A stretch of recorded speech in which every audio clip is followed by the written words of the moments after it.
Listen, I've never had any problem expressing my opinions, but what we're doing here is bigger than that. These are conversations that need to be had in an unfiltered way. Drag racing's all I've ever done. It's all I care to do.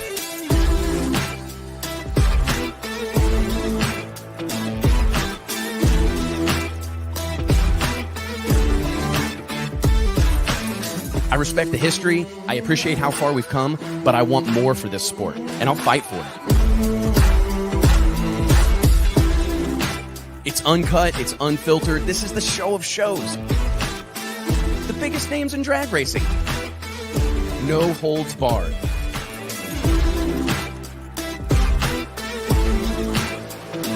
This is the great American motorsport. Drag racing. Prove me wrong. I'll wait.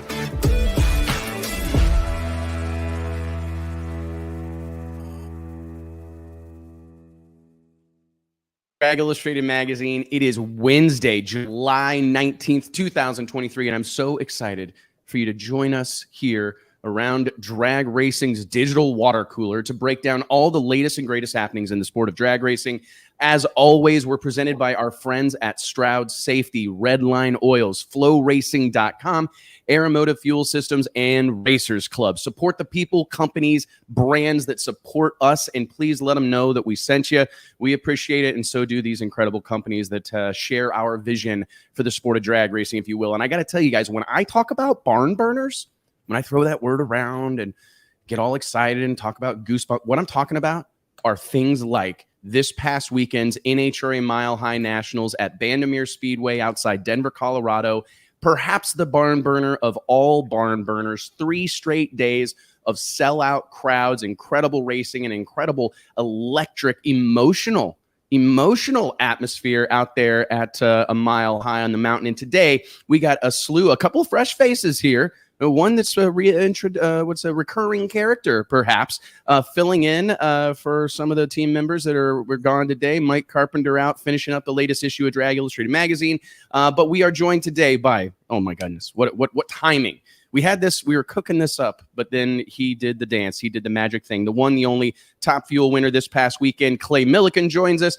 And my cohorts here at Drag Illustrated, Nate Van Wagnen, our editor-in-chief and digital content director, Kayla Zadel. What's going on, everybody? You guys doing good? Hey, nice to see y'all.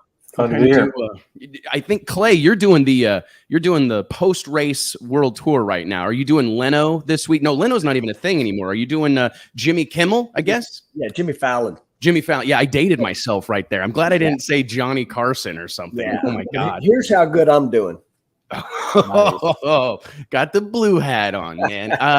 Guys, thank you for being here. Let's get right after it. I mean, what a weekend. I mean, we can talk about all the, obviously, Clay, we got to break down your victory. Incredible. I mean, as you kind of said, a really incredible, impressive weekend for Clay Millican and company. But let's talk atmosphere here real quick. All 4 of us were at what may well be the final NHRA Mile High Nationals, or all indications tell us that this is the last go-round out there on Bandimere Speedway, or out there at Bandimere Speedway. And I guess, Clay, I'll throw it to you first. Going into the weekend, did you anticipate it being like as emotional as I think it was for pretty much everybody involved? It's been a while since I've seen people choked up like that, teary-eyed, a little misty, and not just on Sunday in the winner's circle, but like throughout the course of the whole weekend.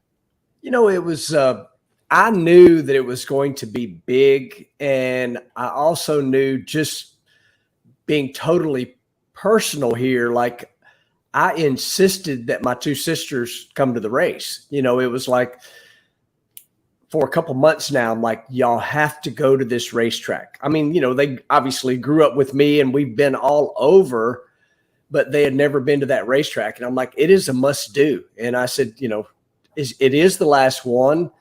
And I don't care what the Bandimeres build, which will be amazing if they do. I said, but this place is so different, so amazing that you cannot miss it.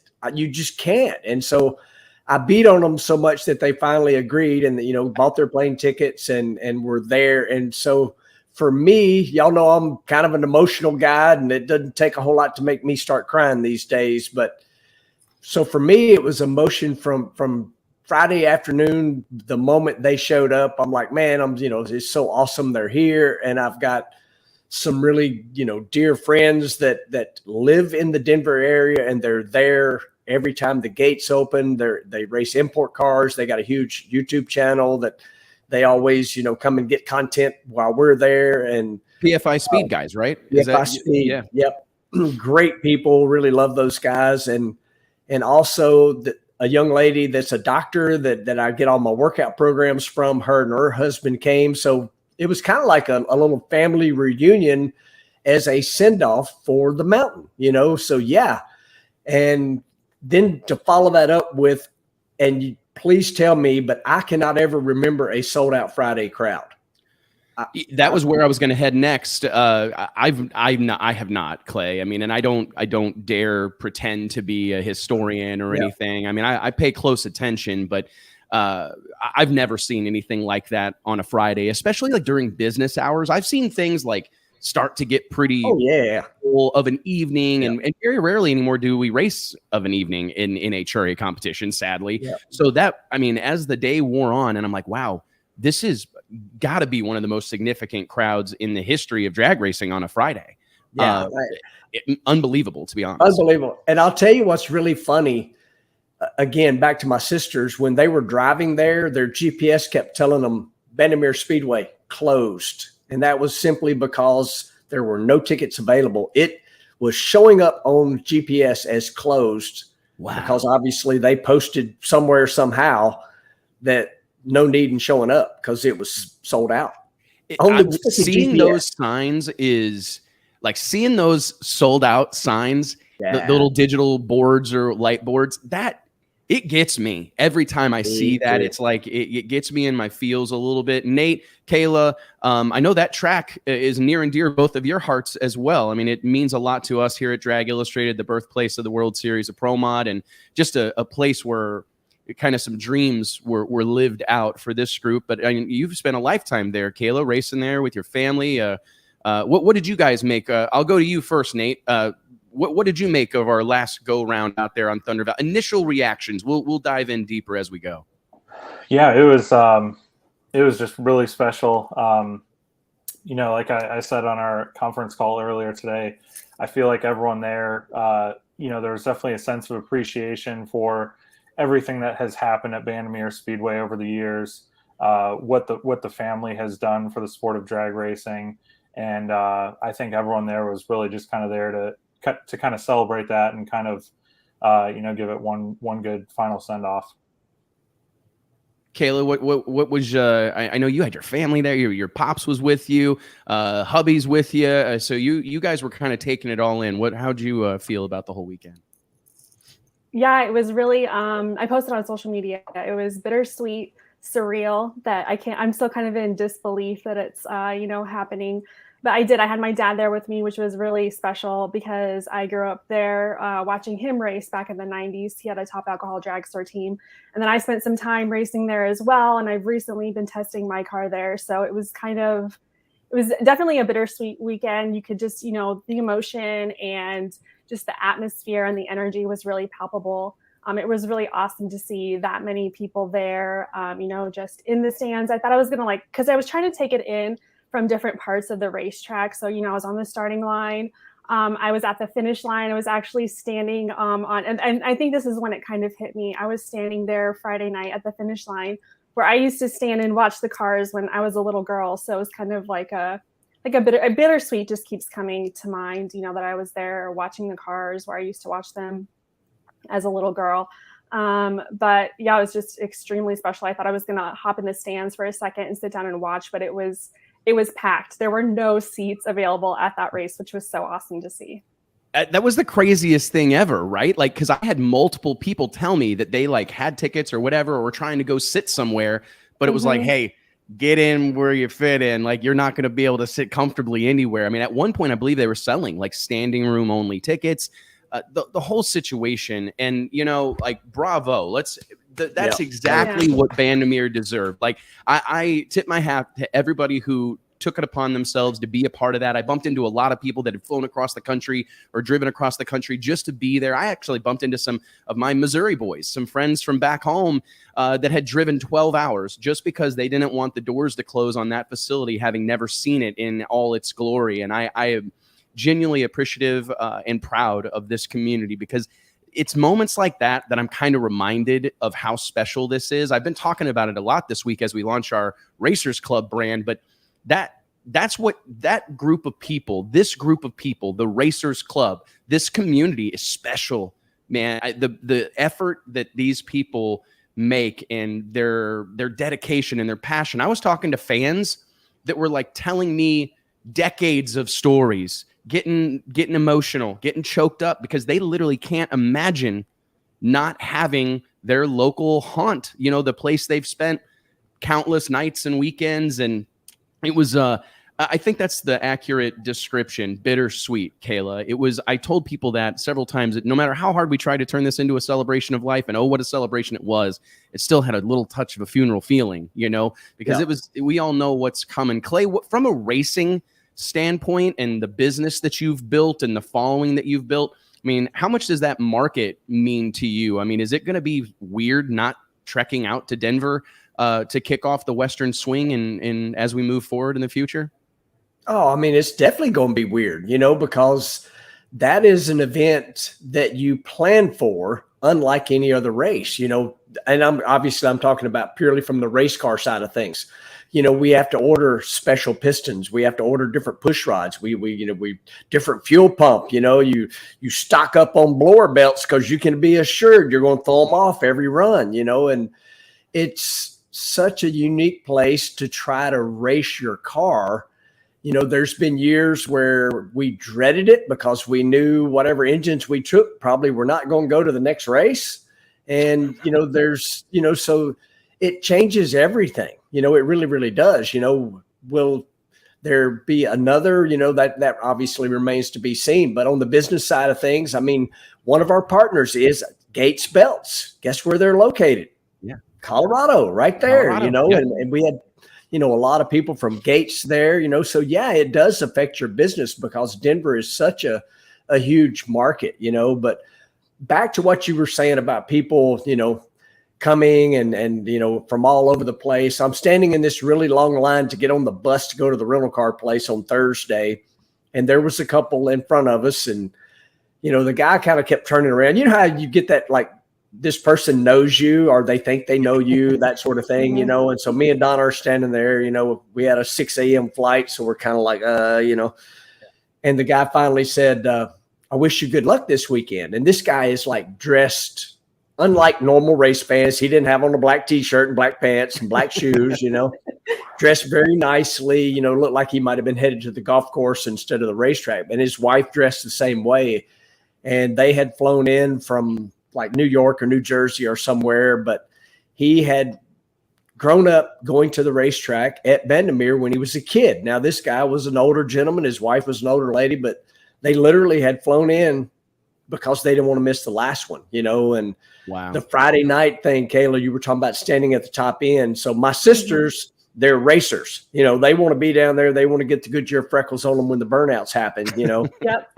But I told them, I said, you cannot miss Friday night from those grandstands. You can't, because you can't get that view anywhere else. There's not another racetrack in the world with that view.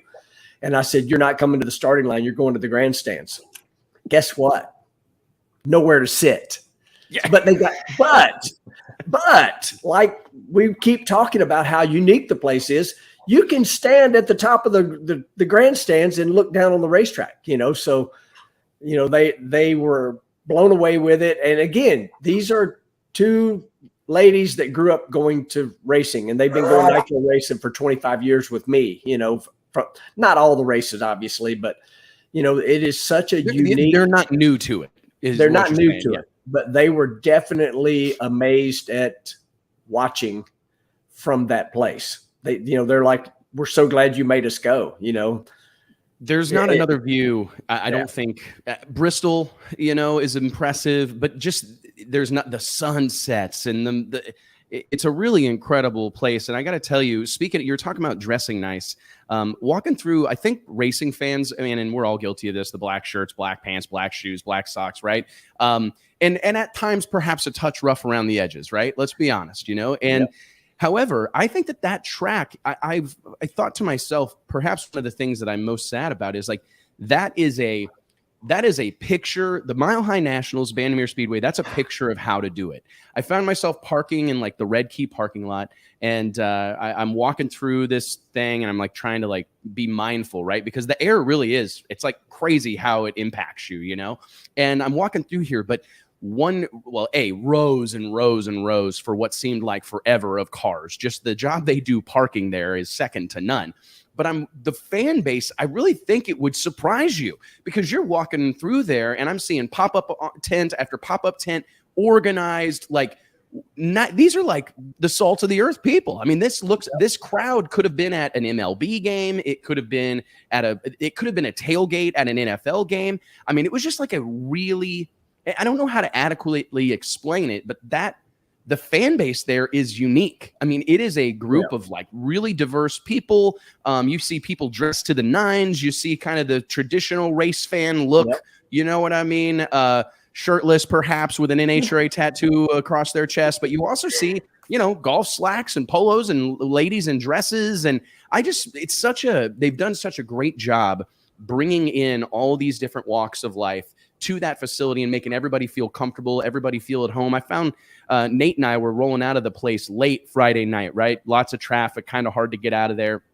And I'm walking out the gate, and I keep bumping into blue shirt wearing Bandimere staff members, and they are all like, hey, thanks for coming, man. Hope to see you tomorrow. Be careful driving home. And I know that all sounds like meaningless and no big deal, but that having the whole camp, like, everybody on the Bandimere team is participating in the dream. Like, they're all participating. Yep. They've bought in, right? They have bought in to doing it the right way and going the extra mile. Can you share with us, like, how does that impact you, like, from a pro level racer? Like, as a racer, I mean, I think Top Fuel guys, you guys get treated pretty well across the board, right? You're the stars of our sport, no doubt about it. But I'm curious, from a racer and comparing your experience and like what you go through on a day-to-day basis at the track, is the Bandimere experience unique for you as well?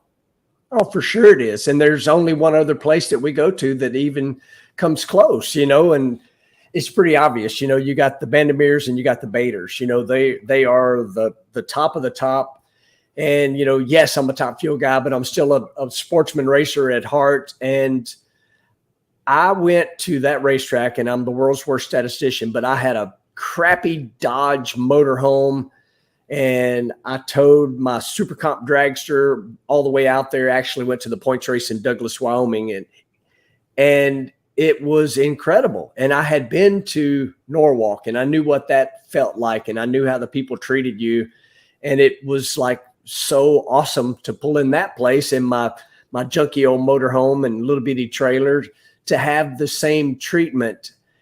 And for me, it's like they treated everybody that way. Even when I become, a Top Fuel guy, they're still treating every person, whether they're a Super Comp racer or a Top Fuel racer.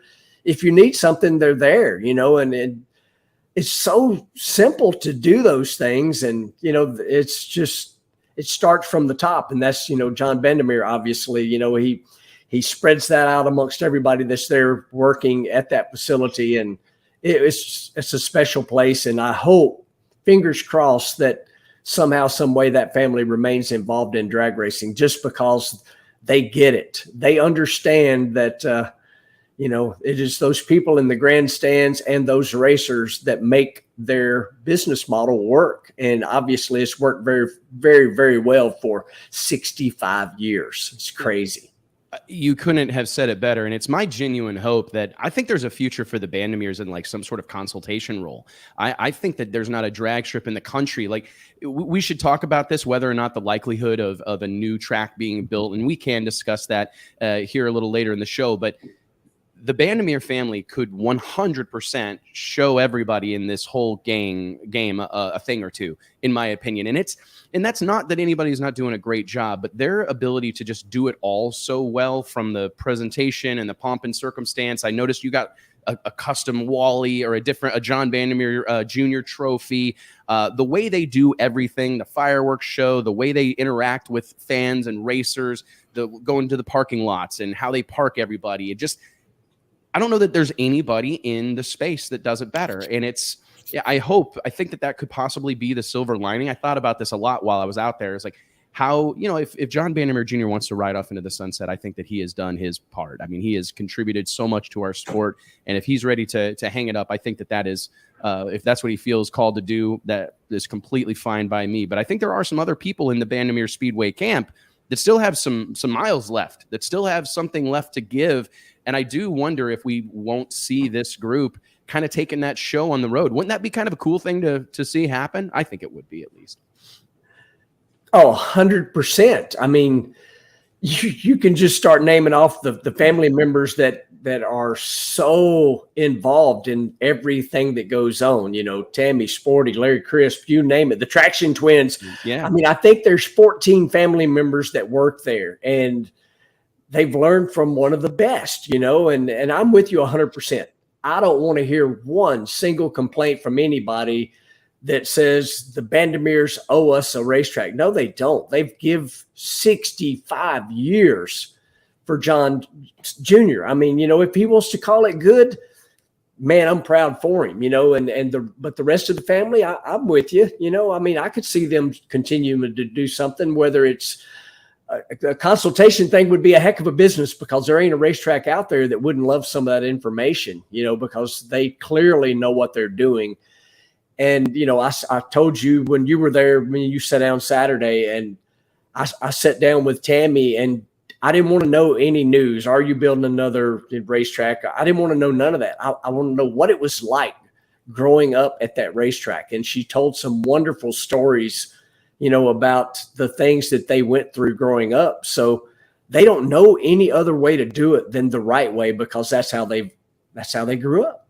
From what I understand, and I think, was it you telling me this, Clay, that they had originally started, John Bandimere Jr. the family had started construction elsewhere.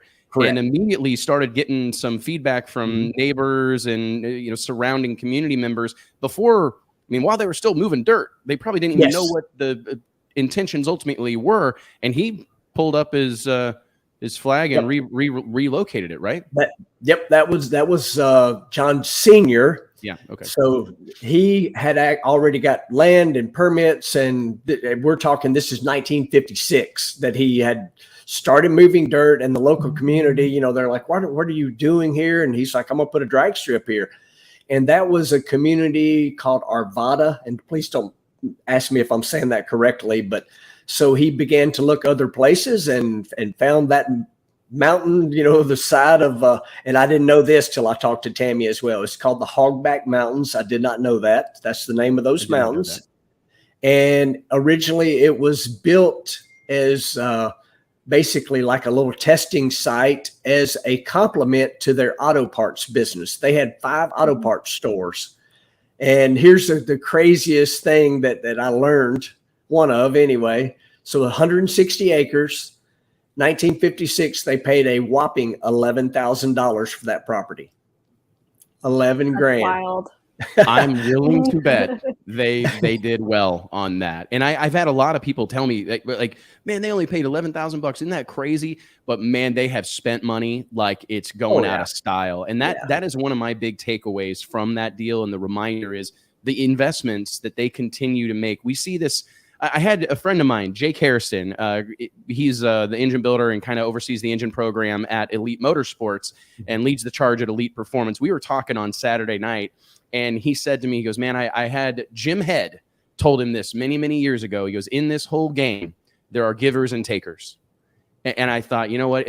You're 100% right. And the Bandimeres are givers, right? I mean, there are people that are committed to reinvesting. And that's something that I think we need to see more of in our sport, because that's what it takes to make these tracks successful. I mean, you've got to go beyond how they park cars and whatever else, how they promote it and what radio ads they buy and what T-shirts they get printed.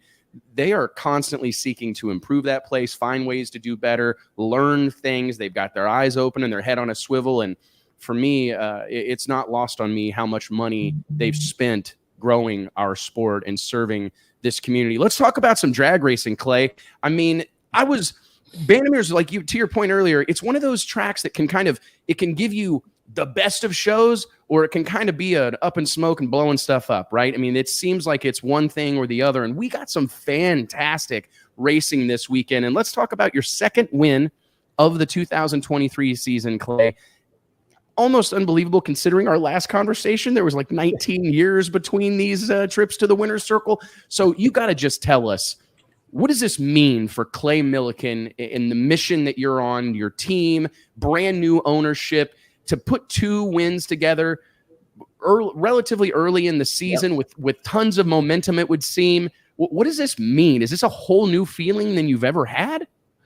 Well, I mean, I've certainly had this kind of feeling, in days gone by, so to speak. Used to, there was a point in time where when I went to the racetrack, if I didn't win, something was wrong, because we were able to win so many races during the NHRA days, but things have obviously gotten so tough and so hard to win, but even if you look pointed directly at this season, and I made this comment, I think it was on television, actually. I said, after we won first round, I said, we'll win the race, because the last time we won first round, we won the race. It's been, hero or zero. We've won two now, and which is absolutely crazy. But what it does is just show that the group of people that we've got assembled, that Rick Ware's allowed us to put together, they're winners, and Jimmo, while yes, I just told you we've only won first round twice, but the two times we've done it, we won the race. When Jimmo gets it, he's got it, and it started on Friday at Denver. While we did smoke the tires after we got off the cooling pad, which is a unique thing about that racetrack as well, it was just rock solid. We made the trip down the racetrack every single run with the exception of Q1, which was a little bit unlike Chicago, where we struggled all the way through qualifying, got in on the last run. But this team, this group that we have, I think we're going to win more races. I shouldn't even say I think. I know we're going to win more races, because on race day, it's just so solid. And I've done this. We talked about this last time I was on, 25 years. And I know the feeling of a group of people working on the race car that get it versus the ones that they're just kind of there maybe, and they may make mistakes. And I'm not saying that our people can't make mistakes, or me as far as that goes. But right now, this group is so looking forward to what's right in front of them that they just get it done. And for me, all it does is make me more confident every time I get in the car that it's like nothing's going to fall off, and it's going to start, and it's going to go down the racetrack. And I really believe we're fixing to win Seattle. I think that's fixing to happen. I don't know that we could argue with you, Clay, and you can kind of tell there's these moments that you see happen in people's career, and you've been in this game for a long time, and you've experienced this moment as you mentioned, but there is something like you finally break through that glass ceiling or whatever, and it becomes something that you feel, oh, this isn't an anomaly. This is something we can do as often as we put our minds to it, right? And I know it's not that easy, but do you feel like, tell us about the team. Are they kind of sensing like, holy crap, that wasn't a lucky weekend in Chicago.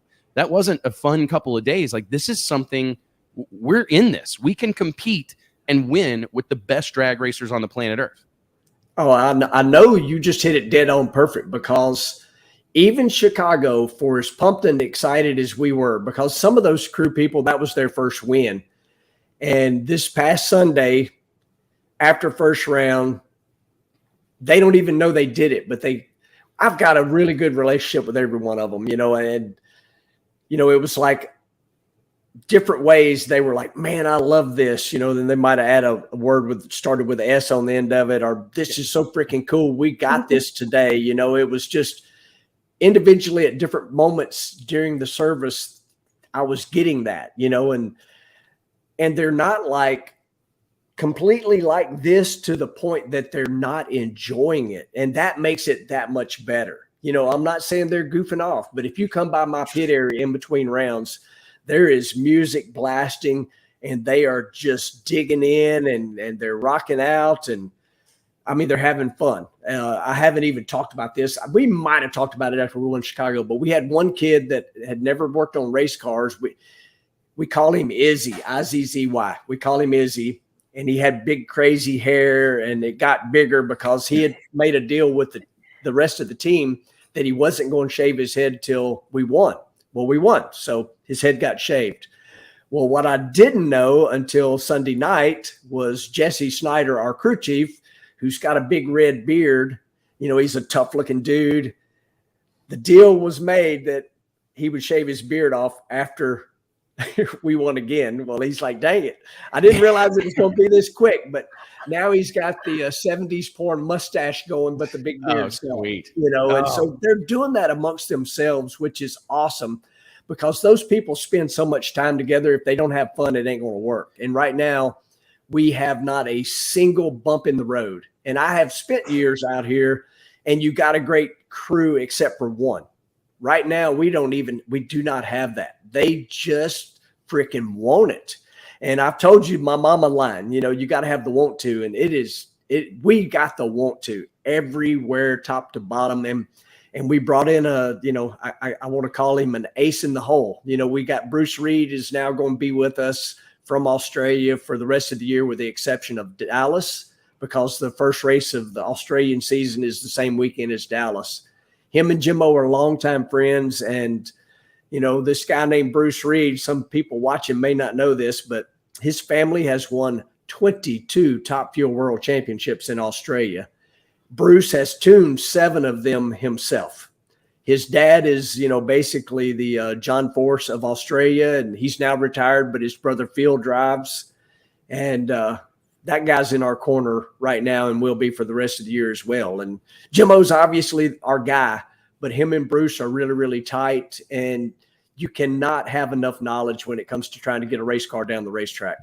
I want to talk about that because I find that interesting. And I think our viewers will find it interesting as well. Real quick, I got a question for you about the team. But real quick, guys, let me remind everybody that each and every episode of the Wes Buck Show is made possible by way of our friends at Stroud Safety. Stroud Safety is known for their top quality racing safety equipment, from drag chutes and seatbelts to fire suits and blankets, all 100% made in America. Log on to StroudSafety.com and make sure you tell them we sent you. Clay, and I want to get Kayla and Nate involved in this conversation because this particular weekend, you guys were like I was, perusing around, bumping into various people, checking in with friends, people that you see frequently, some that you haven't seen in a while.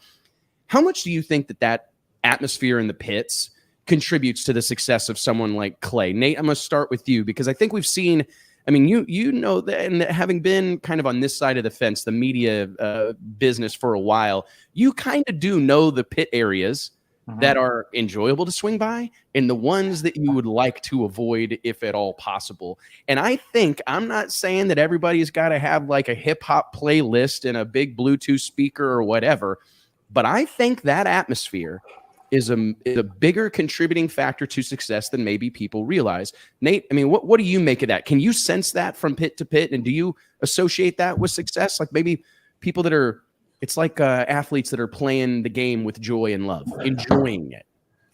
Yeah, I definitely think so.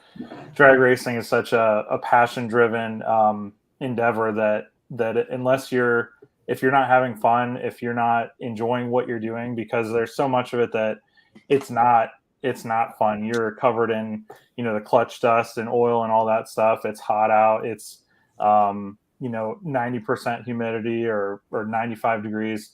There's so much that is not naturally fun to most people, but if you can find the fun in that, if you can get with a group that enjoys working together, that it definitely does turn into positive results on the racetrack.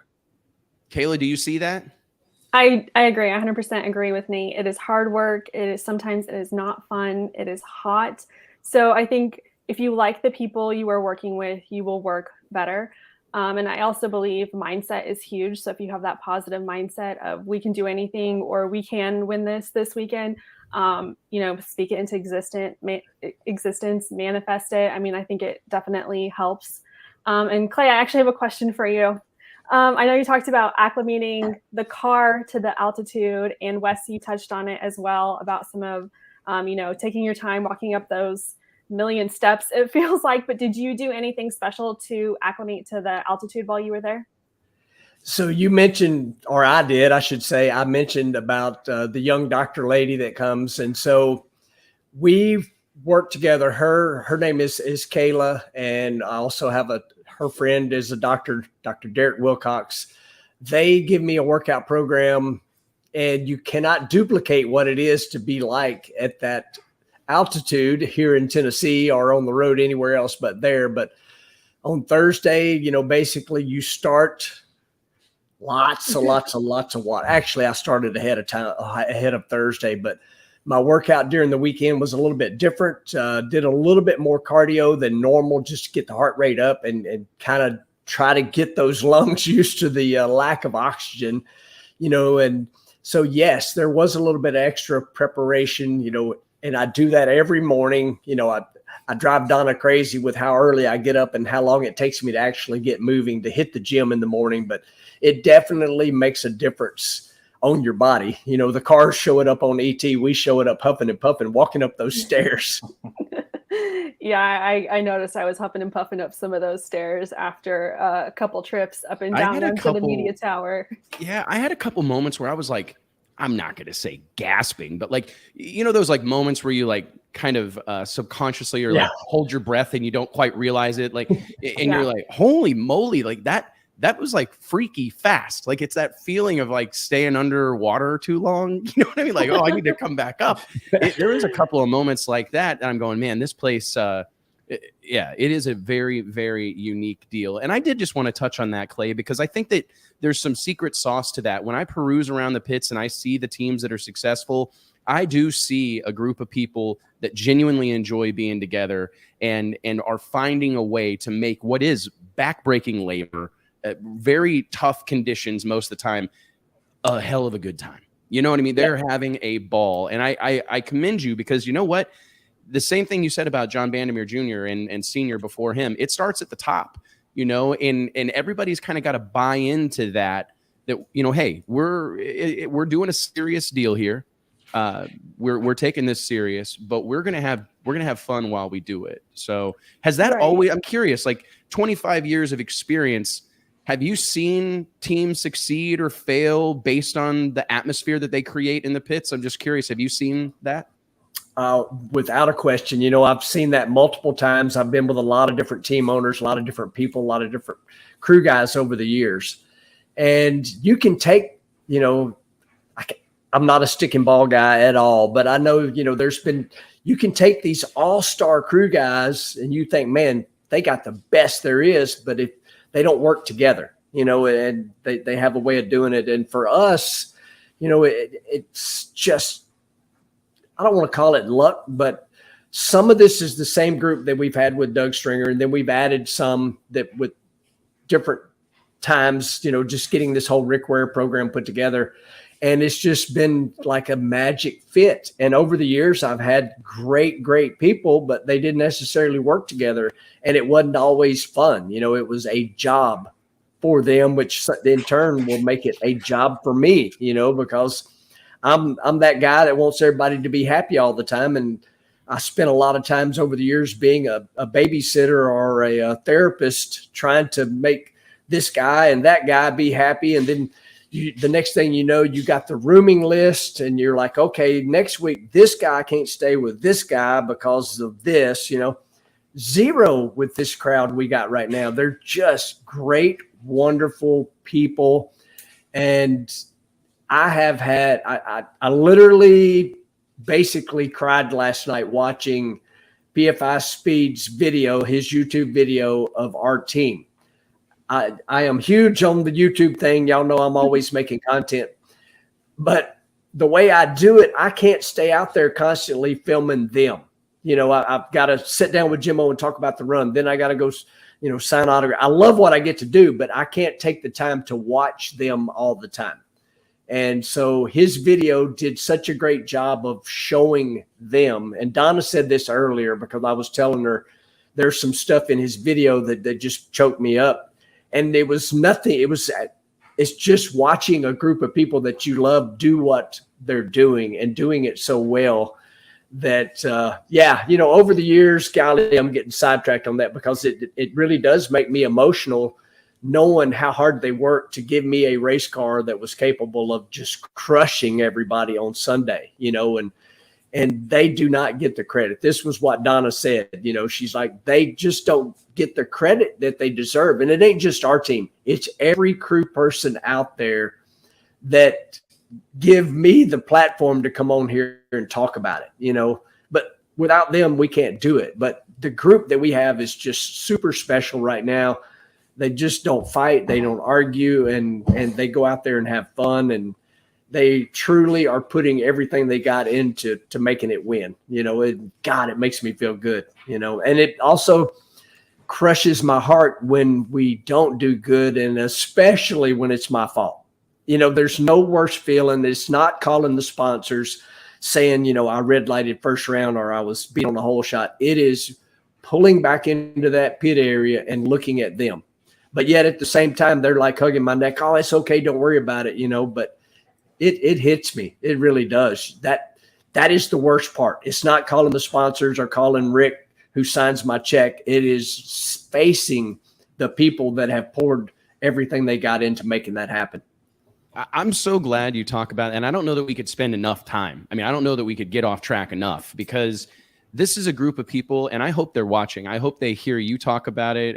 We need to cut that into a short because nobody in this sport operates without a crew around them, without a team of people. And the lineman kind of analogy I think works, or metaphor. Like there are O line, there are D line, and the quarterbacks get most of the credit and a lot of the fanfare and whatnot. But without those men and women doing this whole sport's upside down and on fire. And what's interesting is it's not just the crew chief. I mean, if you can have Jim O, you can have Alan Johnson, you can have whoever you want. But if Jeff puts 27 pounds of air in one tire and 4 in the other, you're done for. I mean, it's simple things can sink the ship. So it takes a really special group of people. And I hope the industry, I believe one of the biggest issues that we face is not tracks closing or anything like that. It's the special people that are required to do this in a crew member capacity. They are the scarcest resource that exists in our sport. Not money, not tracks, not promoters, not fans, people that are willing to all but work themselves to death, you know, and they're not earning a doctor's living. You know what I mean? No. They're you know, I mean, in many instances, they're living out of a suitcase, right? Or, I mean, I can't tell you how many of these people I talk to that live in hotels. Like, literally. I mean, like literally live in a hotel and then like travel back to their home every so often, wherever it's at. I mean, the people that choose this life are special people. And I appreciate you. I don't think like I said, I don't think we could spend enough time shining a light on these. A lot of them are young. A lot of them are away from their friends and family. It's tough. And I couldn't be more proud of the entire, when I go to the track and I see all these young folks in all these pit areas, it just makes my heart swell because they're the future. They're the next Bobby Lagana or, you know, Alan Johnson. I mean, we've got some real rock stars out here right now. And it's not just at NHRA races. It's at all sorts of races.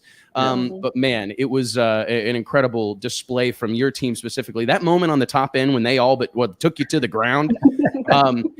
So tell us a little bit about the actual race day. So you performed well in qualifying, obviously had a hot rod. I admit, I mean, I'm not trying to talk crap, but I was a little surprised myself, right? Like I knew it felt like Clay and company were having something of a coming out party, but that was like a real incredible performance. I mean, we did see some teams step up and run good. Brittany Force ran good, but like you looked good all but once, right? And even then you knew it was close. So can you just kind of take us through your weekend qualifying mindset going into Sunday? I mean, did you feel like you had a chance to step on them Sunday?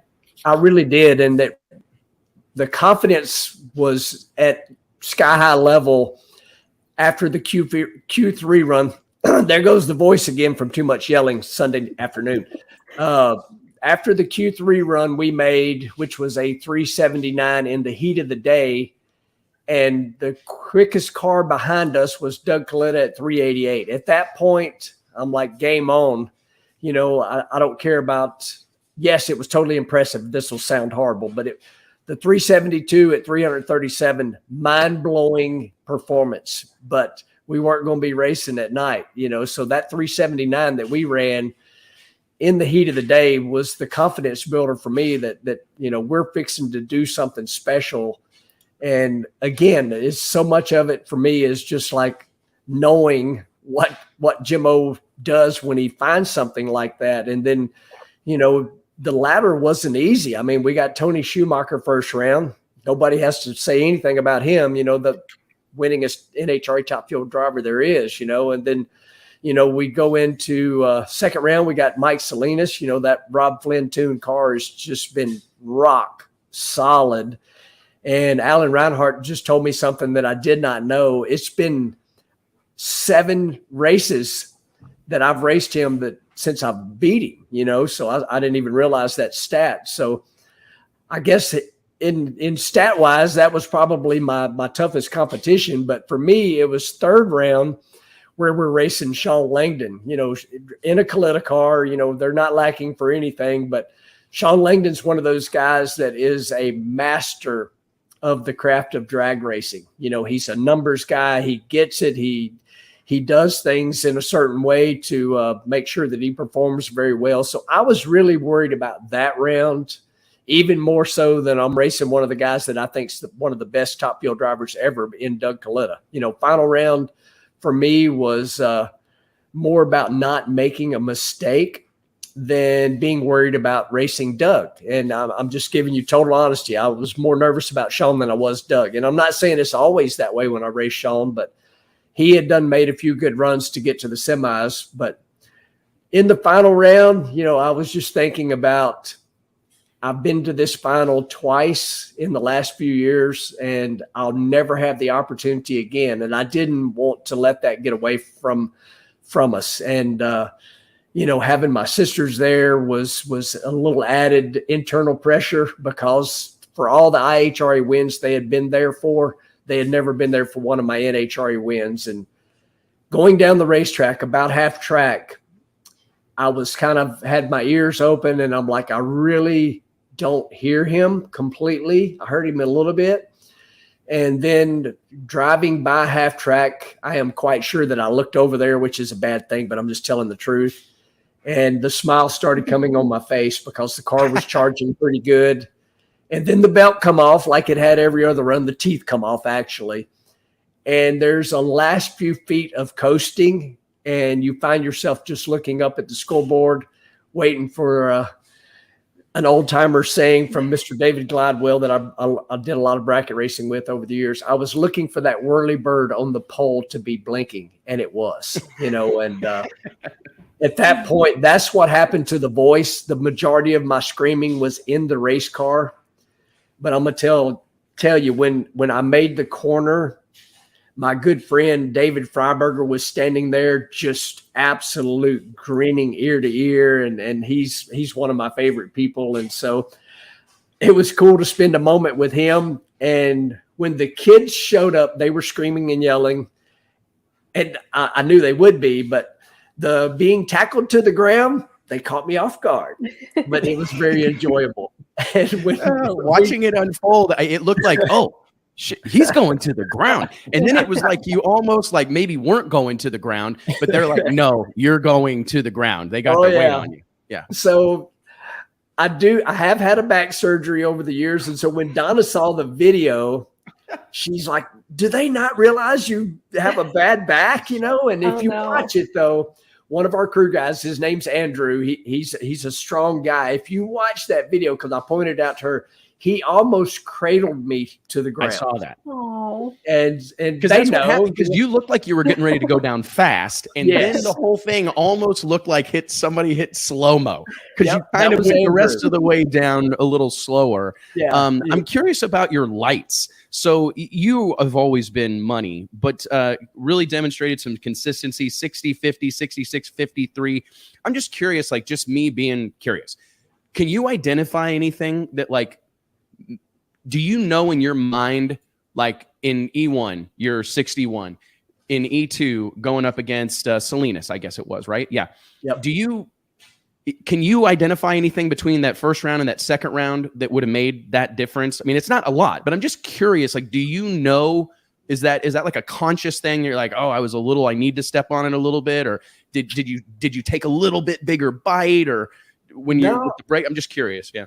You know, it's funny. You know, it's all preparation, kind of like, you know, Kayla was asking about the workouts and that sort of thing. And it's funny, Dr. Kayla is who does my workouts for me, but love it. and Dr. Derek. But anyway, it's so much mindset, and it's hard to look at everybody's lights on race day because you don't know if somebody has took a little bite or took a big bite, which, you know, but the way to tell how somebody is driving is to look at their lights during qualifying. So you just named off my lights there. But if you go all the way through qualifying, this was a heck of a weekend for me personally. My best light in qualifying through final round, I was between 50 and 67. And my bracket racer in me, you know, that's a 17,000 spread. And that's what you would love to have all the time. I try not to get pumped up any one way or the other, no matter who I'm racing, but no matter what, you know, whatever's going on between the ears affects that, you know. And so, you know, that's something I work on to try to maintain the level bracket racing style of doing things. And so, you know, it was a great weekend for me behind the wheel. You know, I don't have any, you know, no, hey man, I think it's interesting, you know? I mean, and it's talking about those things about where you want to be. I think that's something that we should actually do, like that 17,000 spread. Those are things that need to be talked about more in the reporting of our sport. Last thing, I know you got to go, but just real quickly, you mentioned something, and we can obviously talk about your experience, but I respect your perspective just on the entire sport. These Coletta cars are coming, are they not? Like do you agree? Oh yeah, it's coming, and I got to be honest. You know, it's taken way longer than I thought it would. I said last year when Alan Johnson showed up that Doug Coletta's fixing to win the championship because again, I just said there's not a more solid guy out there behind the wheel than Doug Couletta, and with Alan Johnson showing up and with the Couletta budget that there's available, you know, I'm like, man, they're fixing to win the championship. So it's really been shocking that they haven't, you know, went out there and crushed us all just yet. But I do think that it's slowly getting there. But I'm going to take our Parks Plus Summit team, and we're ready to go do battle with all of them. You know, again, I can't believe the weekend we had, you know, from the car. And I just said it was one of my better weekends behind the wheel. You know, if it's so amazing that when those weekends happen, and Shirley Muldowney told me this 25 years ago, when it's your day, it's easy. You know, when I look back at Sunday, it really wasn't that hard. So why is it so hard to win these things? You know, when it's your day, it just happens. I don't understand, you know, when it happens, like you leave first, the car goes to the finish line and there's no drama, you know, and it was, heck, it was easy. I don't know why it's always so difficult the rest of the time. Yeah. Well, man, well, Clay, you I'm make going to it say something easy. real quick, Wes, before he goes. You're good. I love what you said at the top end in your interview. You're like, you can't sweep the swing unless you start with the first one. So I love that you said that. That's a great mindset to have, because I know you were talking about mindset. So I am definitely ready for Seattle. I truly think we can go win it. A few years ago, we went to the final at Denver and I got beat, and we went to the final at the next race. I don't remember if it was Sonoma or Seattle. I feel like that got swapped around at some point in the schedule, but yeah, you know, at this very moment, I don't know why we can't go to Seattle and do the same thing again. Like I say, Sunday was so easy. Why should it be any different when we get to Seattle, you know? Right. But it certainly poses a challenge, and you're going from the 5,800 to sea level.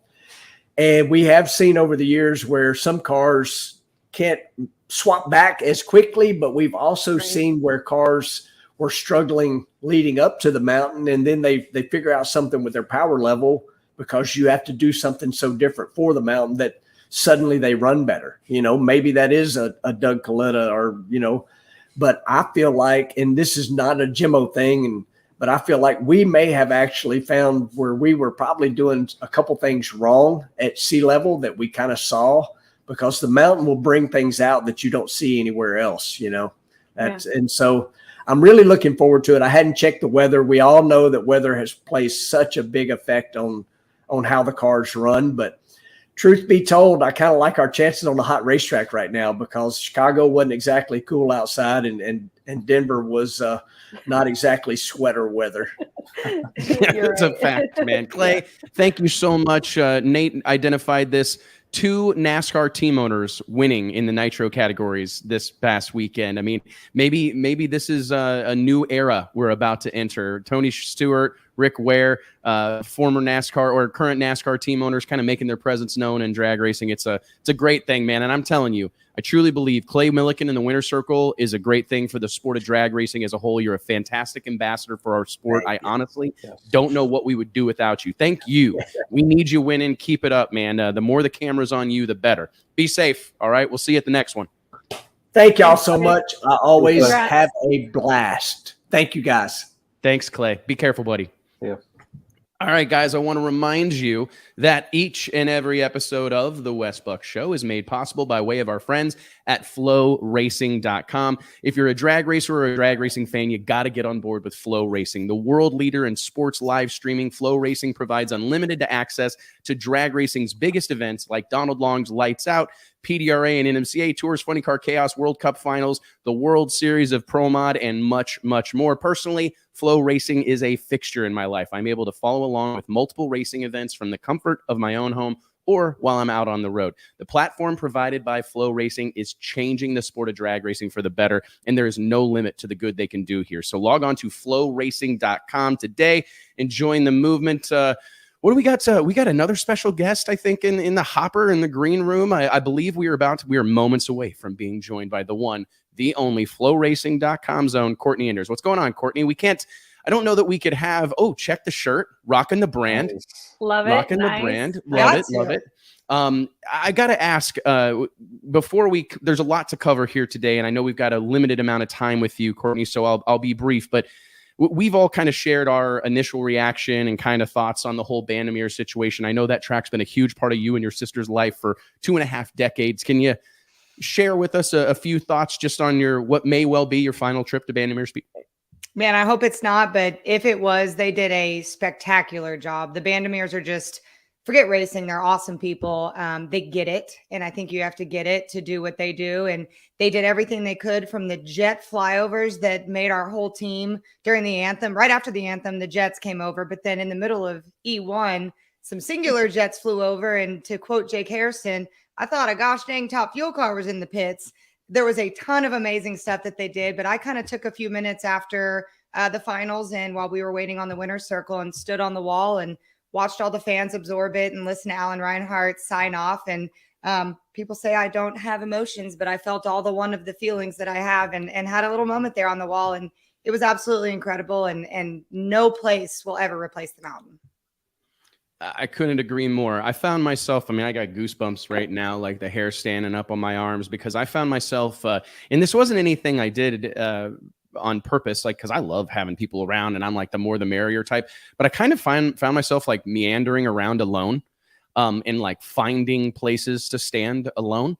I don't know why, but I just felt this need throughout the course of the weekend to like try to step back and like watch what was happening and how people were behaving. And the situation, the energy at Bandimere this weekend, it was amongst the most like real, tangible energy that I've ever experienced at a racetrack. I feel like I've been at some barn burners, thrown a few barn burners in my day, but like this one, there was a real air, an electricity in the air, and like a severity. Like there, it just like we were going as fast as we could, but the end is in sight. So I just wanted to hear from you. Tell us about who organized the photo shoot on the big end with all the junior kids. Like, Tell us about that real quick, Courtney. Did that happen?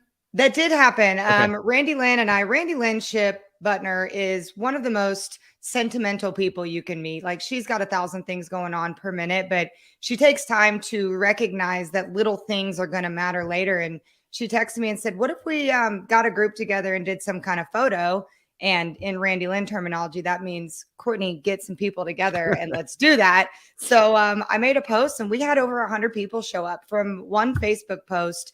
The racetrack means that much to so many people. And the pros were there. We did a shot with all the qualified pros at top end at 1320, looking back on the mountain and the tower. And as soon as that shot was over, it was so well orchestrated by auto imagery and by the track photographers. We lined them up and did it. And a couple of teams did some solo stuff. So, so auto imagery is going to have that for sale for all the junior kids that were in it. Parents were taking pictures, and we're going to give that to the Bandimeres as a big thank you, because not only the Mile High Nationals, but to all of us that have run through the system of this sport. And I say that a lot, but that track meant more to any track in the country to me, because back then we only had one conference finals. We didn't have Eastern and Western. It was just one. Started in Indy, went to Dallas for 1 year, but I think from 95 on, it was at Bandimere. And so every single junior kid in the country, from Leah Pruitt, Sean Langdon, Chris McGahey, myself, Erica, we grew up racing at that track regardless of what our hometown was. So we just wanted to do something special as a thank you to the Bandimere family, because they're the ones that gave us that. The environment there is so special. And it's, I think, to kind of reiterate a point that Clay made, Clay Millican joining us a few minutes ago, fresh off a win in Top Fuel. They treat everybody the same. You know, like, they treat the junior kids with the same like reverence that they treat Clay Millican and Leah Pruitt and all these stars. And we that felt huge every year. We yeah. felt like Tony Schumacher, which is ridiculous. I know it, but that's the difference. And I know maybe we're belaboring the point, but it feels, again, like something that we can't really think you're doing a good about, job. And I was hoping you were going to ask me, because it was just so special. I'm always taking pictures and videos and being that kind of crazy person. But I actually took the time on my couch last night to kind of make a video I shot with intent for myself, not for Erica or Aaron or anybody, to just be able to go look back on it. And I posted a little Instagram reel this morning that I think is one of the most sentimental pieces I've ever done. And I will go back and look at that and rewatch it for years to come. It was a special weekend, and I'm glad that all of us were able to be there. It was a little bit of a last minute deal for me. Like, I'm like, I should go. Nah, I got other stuff. We're working on this. We're launching this product. We got all these things going on, but it just felt like it would have been criminal to miss it. I'm very, very glad that we took the time to go out. We got a lot of drag racing going on. Holy moly, folks. So much. I have notes. So much. Oh my goodness. So real quick, why don't Nate, I'm going to throw you on the spot so we make sure that y'all give us a primer real quick on what do we have going on this weekend, the PDRA Pro Stars event rolling into Virginia Motorsports Park, and all sorts of stuff happening. Yeah, so PDRA Pro Stars, it's a deal that Tyler Crossno, Will Smith, and the gang at the PDRA put together, basically as a thank you to the PDRA racers who make an effort to go to all the races. So it's participation driven, but it's also, you earn points based on whole shot wins. If you're in a sportsman or junior class, it's if you run dead on in eliminations, things like that. And the top 8 drivers in those Pro Stars points get to race in the Pro Stars race this weekend. So free entry for the drivers, and they get the chance to race for some pretty big money. I know it's over $60,000 across the board. Pro Nitrous and Pro Boost racing for $15,000 each. Motor Pro Stock for $10,000. So it's going to be a pretty awesome show. And Top Fuel and Top Alcohol dragsters, like they're pulling, and then they've got like 2 or 3 bands and like some significant talent there. How much does Courtney? I almost called you Erica. I don't think that's ever happened before. I'm sorry, Courtney. My bad. I never do that. I really don't. What I say to everybody, anyway, if you do that to me once, you have to call her Courtney twice. So fair. Oh, fair enough. I'm on it. But you mentioned to me, I think last year at VMP somewhere, that you'd never seen a better single day event, like all the different stuff going on, the production level that's involved. Can you kind of give the listeners and viewers like your take on PDRA, the Pro Stars event at Virginia Motorsports Park?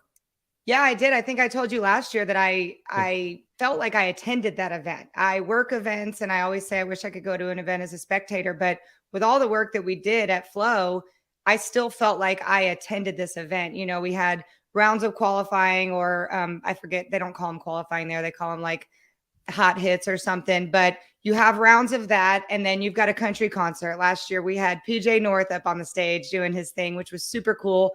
I made sure that I had a little union break to be able to go watch that.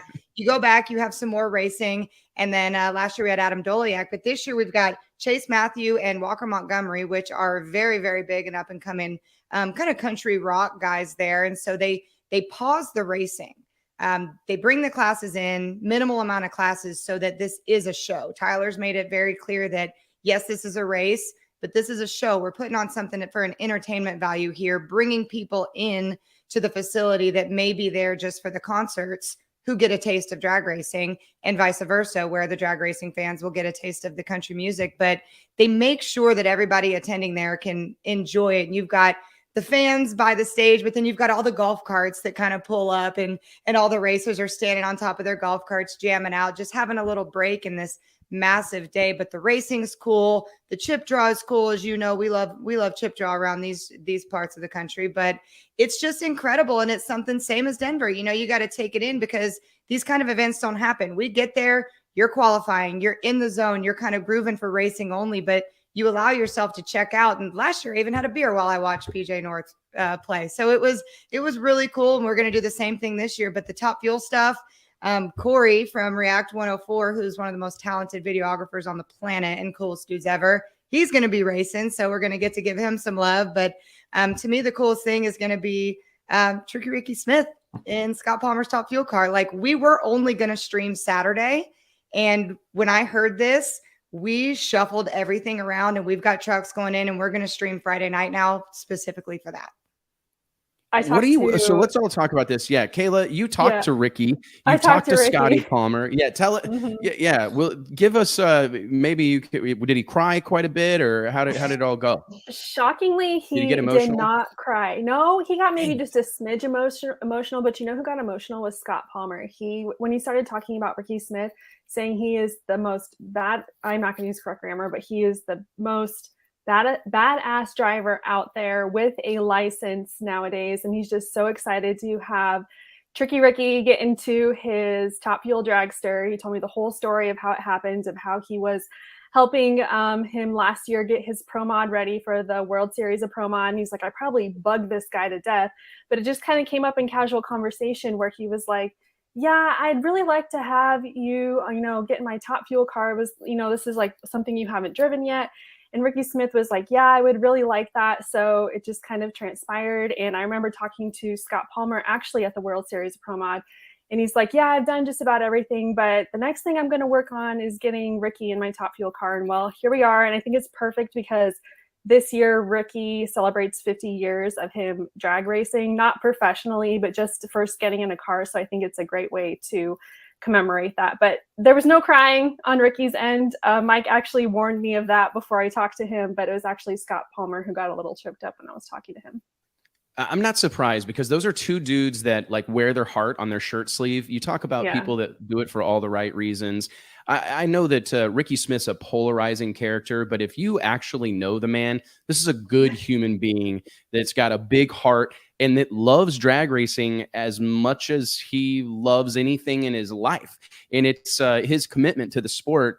Like, I'm here to tell you that he is in the conversation for the greatest of all time. I think indoor slammer drag racing, if you're talking about, like, if you want to talk Pro Mod specifically, and now granted, I know that he's got, a pro stock pedigree and he did mountain motor, he did 500-inch racing, but his longevity and the success that he's had throughout this entire career is second to none. And it is so freaking fitting to kind of put a bow on it, making a lap in a Top Fuel car. And I know Scott Palmer well enough, and I know Rickie Smith well enough to know that this ain't going to be some throttle whack situation. Like, he's going to run that thing. I mean, he'll do it. And I honestly think we're going to be, can you imagine? How old's Rickie right now?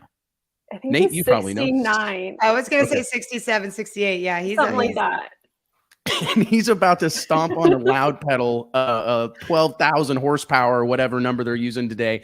Holy moly, right? I'm excited. He called me last week asking if we were going to stream it. And when we I told him to around, call you, Courtney. Yeah, he was say like, that. you better call her and ask if they're streaming that. And he said, oh, you know, I'm not going to be getting over my head. I'm going to just go out there, maybe half track, whatever. And I just laughed. And he's like, Courtney, why are you laughing? I said, Rickie, come on.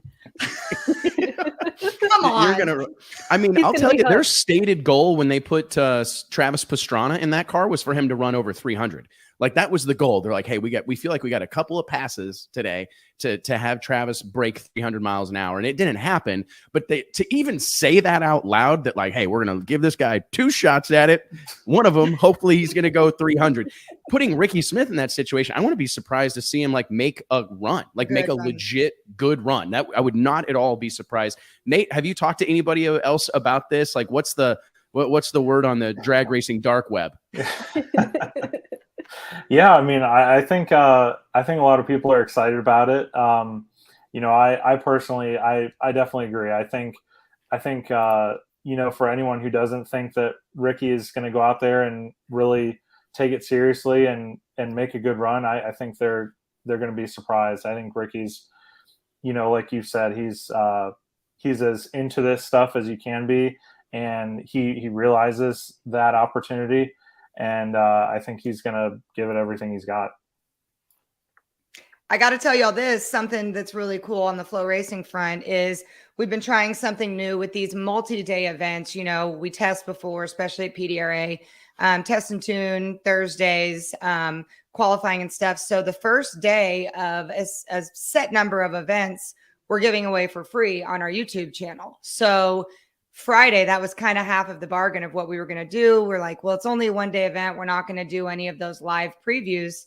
So anybody can come watch Rickie Smith run Scott Palmer's car. You don't have to have a Flow Racing subscription for it. We want the world to see Top Fuel racing at a PDRA race.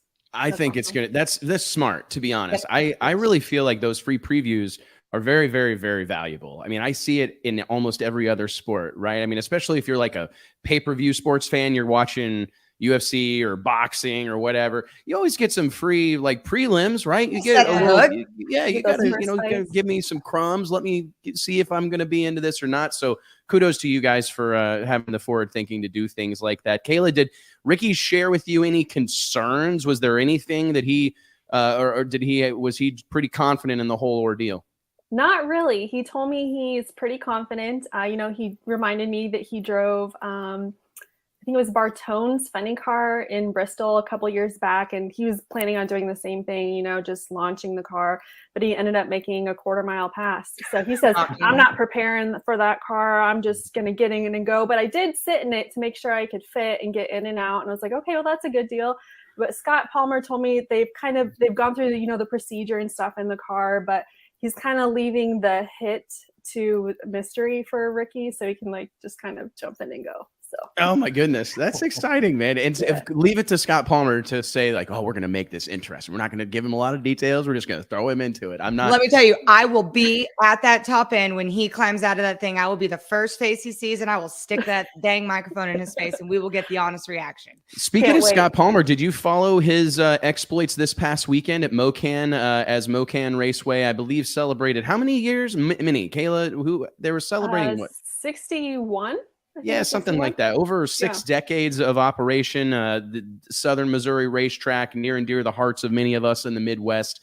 Always notorious for some great match races, some great exhibition weekends, jet cars, funny cars. They've done a fantastic job over the years down at Millican, putting on a show for their local fans.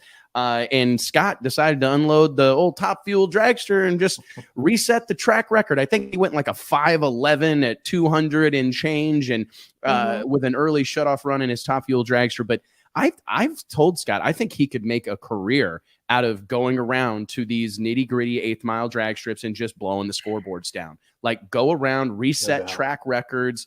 But there's an evil Knievel thing that Scott Palmer is built for. Like Flo you guys should just do a show following him around. Like, hey, we're going to go to 8 tracks this year and set the record at each one of them. I would lie if I told you that we haven't spoke of things of that nature. because we need more of this everywhere. We need to be bringing, I feel like every avenue that we have has these specific classes and these specific stars, and let's shake it up. I agree, man. I really agree. That was one of the things, like, not to make this about World Series of Pro Mod, but that was probably like the thing that I was most proud of at World Series of Pro Mod is all these people that typically race in their own little communities, right? Go operate elsewhere, getting them all together at once so that I could create an environment where Melanie Slimy's going to race Jason Scruggs and Lyle Barnett's going to race Jay Cox and so on and so forth. Like, bring all these stars to one single endeavor and throw them in the ring together. And to your point, it is great to see someone like Rickie in what is inarguably our sport's highest level, Top Fuel. It's just, it will bring credence, I think, both ways. You know, I mean, you're going to be able to I can't wait to interview Rickie and just talk about it because, you know, someone who I think has done a fantastic job of kind of telling the story of racing nitro cars has been Alex Laughlin. Yes, because I think a lot of door slammer guys, like, let's be honest, this is the whole name of the game on this show, is I think there's a little bit of like, anybody can drive one of those things. All you do is hit the gas, you know, it's easy. Try driving my car or whatever. Yeah. And that especially exists in the pro stock and pro mod pits, probably in the pro stock pits more so than any pit area on the planet.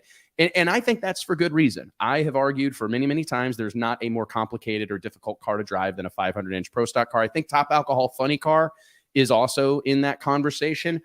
But Alex has done a fantastic job of going anywhere. Hey, yeah, I mean, and saying he said to me, and he may have said it on this show, when they lower that body down over you in a funny car, like, that is not for everyone. Like, that is not an experience for everyone, having that engine in front of you. And he did the same thing, talking about, hey, this is a lot more violent than anybody told me racing a Top Fuel dragster. And I'm really excited to see what Rickie has to say. I'll be watching when you stick the mic in his face because I'm dying to know what. I'll be nervous. I don't get nervous very much, but I'm going to be nervous for that one. Excited. Me too, man. Me too. Yeah. I cannot wait, though. What a great thing. And kudos to Scott. I do think him and I have talked.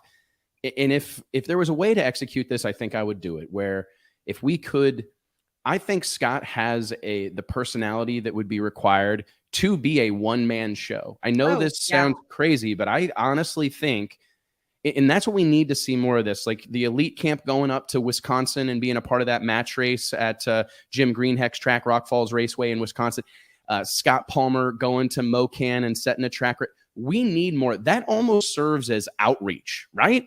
Like, you don't have to bring 20 cars to one of these events. Bring a couple, you know, bring two, bring one. I just think that we need more of that to introduce people to the highest level of racing. Because if you've only been to Millikan on like a Saturday when they're having a bracket race, you may not even know the Scott Palmer thing is even possible. You may not even realize that happens. Well, shoot, it happens routinely on the NHRA tour. I love seeing it. You didn't go to Wisconsin, but I am curious, like, what was the feedback from like Erica and the elite camp going to a track as a booked in show? It was great, to be honest. You know, we love what we do. If racing is the only thing we know how to do it, but that was a weekend off. That was one of the only weekends off this summer that they had. And so guys are tired, she's tired, and nobody said they didn't want to go, but I expected kind of just, it was good. You know, we had a good time. Hand on the Bible, not lying. They came back. Erica said that was some of the most fun she's had since the World Series of Pro Mod because it was different and the fans were great and the accessibility was there and just the funny nature. I don't know if you guys saw the video of the R-rated video of the. I thought he did pretty good. I thought he did pretty good. Yeah, and it's just we had no idea what was going on, and Woody's texting me time slips, and we're posting them on the story and stuff, and it was just really cool to have that different kind of nostalgic feel to it. But Erica honestly said she had a blast, and the people at C-Tech, I mean, they're just incredible people. They're like the Bandimeres. They're in this because they love it and they get it, and that feeds into the people participating. And so, I mean, I've said it on this show and every other show, like more match racing, more coin flipping, more chip draw, more shit talking. Let's do it. I think that it's good. I gotta bounce, Wes. Sorry. Hey, thank you so much, Kayla. I know that. No, thank you so much for filling in. I got to tell you, you don't argue with me near as much as Mike. You know, so this could become. Watch out, Mike. Watch out, MDC. The female crowd is growing on the Wes Buck show, Kayla. Hey, thank you, Kayla. We'll see you next time. All right. Okay. Yep. Thanks for having me. Bye, y'all. Thank you, Kayla. What do you guys think that it serves, like it's powerful for the ego of these individual people? I think that there's some significance to that. Like whenever you go to just one NHRA race after the next, I think it's easy to become a little jaded and go through the motions to a certain extent. And I think it's healthy for like the egos of the people involved in our sport to go kind of get to be the center of attention and have all these people ooh and ah and gawk at you.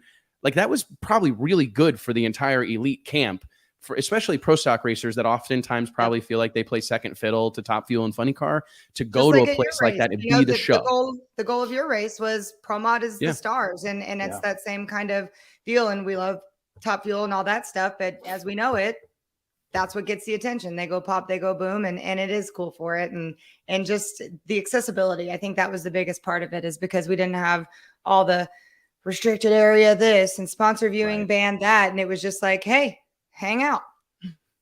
No, I'm a big fan. I'm a big fan. Do you think that, like, does Corey Mahalik, I mean, talk about you operate in a lot of those top alcohol circles, Nate, do you agree with that? Like, it's good for these folks. Like, I see Megan Meyer, she's treated like a superstar when she rolls into these 8th mile, you know, these nitty gritty tracks. Don't you think that's good for Corey Mahalik to get to feel like a superstar? Oh yeah. Yeah. And especially this weekend, one of the really cool things about the Top Alcohol Dragster part of the show that Tyler put together is, you know, a lot of the drivers are not the Megan Meyers, the Jackie Fricks, the touring pros of Top Alcohol. You know, it's Corey, him and his brother, they run kind of a limited schedule. Megan Smith, same for her. She, you know, runs somewhat of a limited schedule. They're not the drivers that are making the headlines when they go to national events. So for them to be truly a big part of this show this weekend, you know, I think it's definitely going to be a big deal for all 8 of the drivers involved. And it's cool to see Larry Dixon on the entry list for Top Fuel. Like that's a bit of a blast from the past, and a guy that I think left the sport or was kind of found himself on the outside looking in way too soon. I think about guys like Larry Dixon as this is where I get pissy, is because this is a guy that should be out there, right? That should have no trouble getting sponsorships, should have no issues putting the meaningful business relations together to go drag racing. And why I feel like so passionate about what we do at DI is we got to talk about this. We got to shine a light on it. We got to make it a bigger deal. We've got to deliver the pomp and circumstance, because there are guys out there on the sidelines that shouldn't be. And there are those of us in the media that's like our responsibility to pour fuel on this fire and get people talking about it and keep it in the limelight beyond Friday, Saturday, Sunday, because it's pretty easy to have everybody talking about it when we're at the racetrack. But it's these Monday to Friday days, in my opinion. Monday, Tuesday, Wednesday, Thursday are where traditional sports kill motorsports, right? Because they just do so much of a better job talking about it. And this is one of the things that I wanted to talk about today. I mean, we can continue discussing the PDRA Pro Star event. I do want to remind everybody, the Night of Fire this weekend, single day event, perhaps the biggest single day show in existence. Tickets available, racevmp.com. Check it out. We're a big fan of everything that happens at Judy and Tommy Franklin's Virginia Motorsports Park. Of course, Tyler Crossnow heading up, leading the charge out there at VMP. And we just, anything that they're involved in, we're involved in, and vice versa. So hopefully they have a big weekend. I'm just curious, real quick, Courtney, Nate, let's just talk about everything that's going on in the sport right now. One of the things we didn't get to really go too deep on with Clay Millican was the fact that both of our pro category, or Top Fuel and Funny Car categories, were won by teams that are NASCAR teams first, where the owners have a NASCAR team. Do you feel like we're entering like a new era? Is there, or will we look back at 2023, Courtney, and go, oh, that's when all the NASCAR teams started getting involved in drag racing? Do you think that that's a possibility? I think it's a possibility, but I'm going to go on maybe an unpopular belief here, but we just had a meeting at Flow. You know, as you know, we had the Eldora Million this past weekend, and that's a big Tony Stewart deal. And instead of being there, he ended up going there. But Tony had his butt in that Top Alcohol car, and he was racing, and he showed up to Denver on Sunday. And while the integration may be happening, what I think that I like to concentrate on is the fact of the priority level of what's going on. And you think Tony Stewart, a lot of people, I think, thought he was just going to come in, sprinkle his resources, if you will, and his people into it, but he's put his time, his physical bodied time into this, and he's made it a priority. And so I don't think that this is just something second tier to these guys. I think that they're realizing that drag racing is on the move, and I don't know who is even saying it's still dead, because that's ridiculous, but I think it's on the move. And if those are the resources that we need to help get it to the general population, then this may be the year that happened. But I got to say, I'm super proud of Tony and his commitment to his personal program as well as the Nitro program, and it's showing.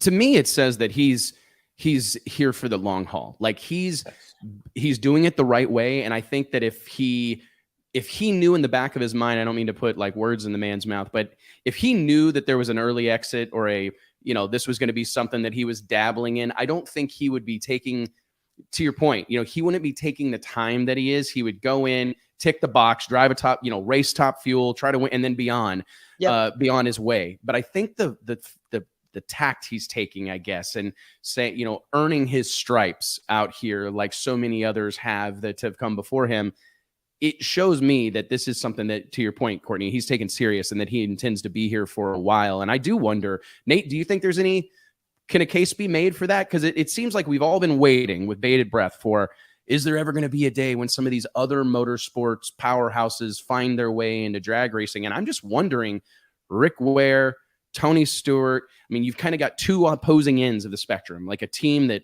is not a new team, but, not exactly one of the super powerhouse operations. And then you got Tony Stewart, the other end of the spectrum.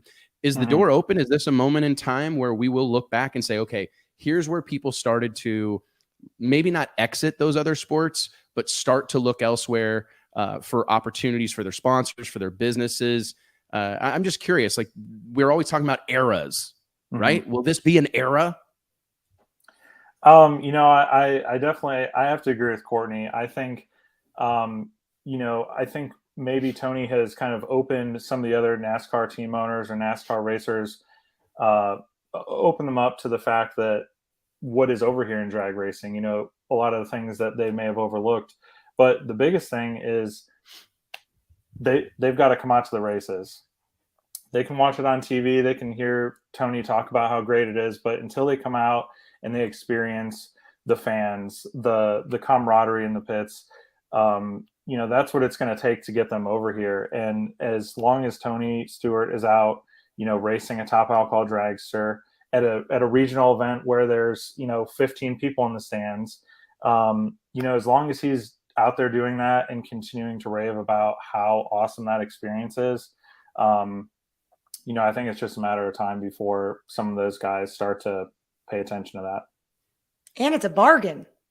Yes. Hello. I was just getting ready to say, because I think that's part of the opportunity is I can't help but imagine someone like Tony Stewart looks at this and goes, that's cheap. Oh man, we get quite a bit for our money over here. Like, we could do some big things over here. Oh my goodness. Yeah. Real quick, I wanted to, another thing I want to touch on, and you have to leave in 1 minute. Is that correct, Courtney? Yeah, I've got a couple minutes here. Okay. Well, just tell us, I know that it's a completely different world, and I don't know how much you know, but it can't be, holy shit. I mean, $2 million paid out at Eldora Speedway for a sprint car race over the course of the week. What do you make of that whole scene?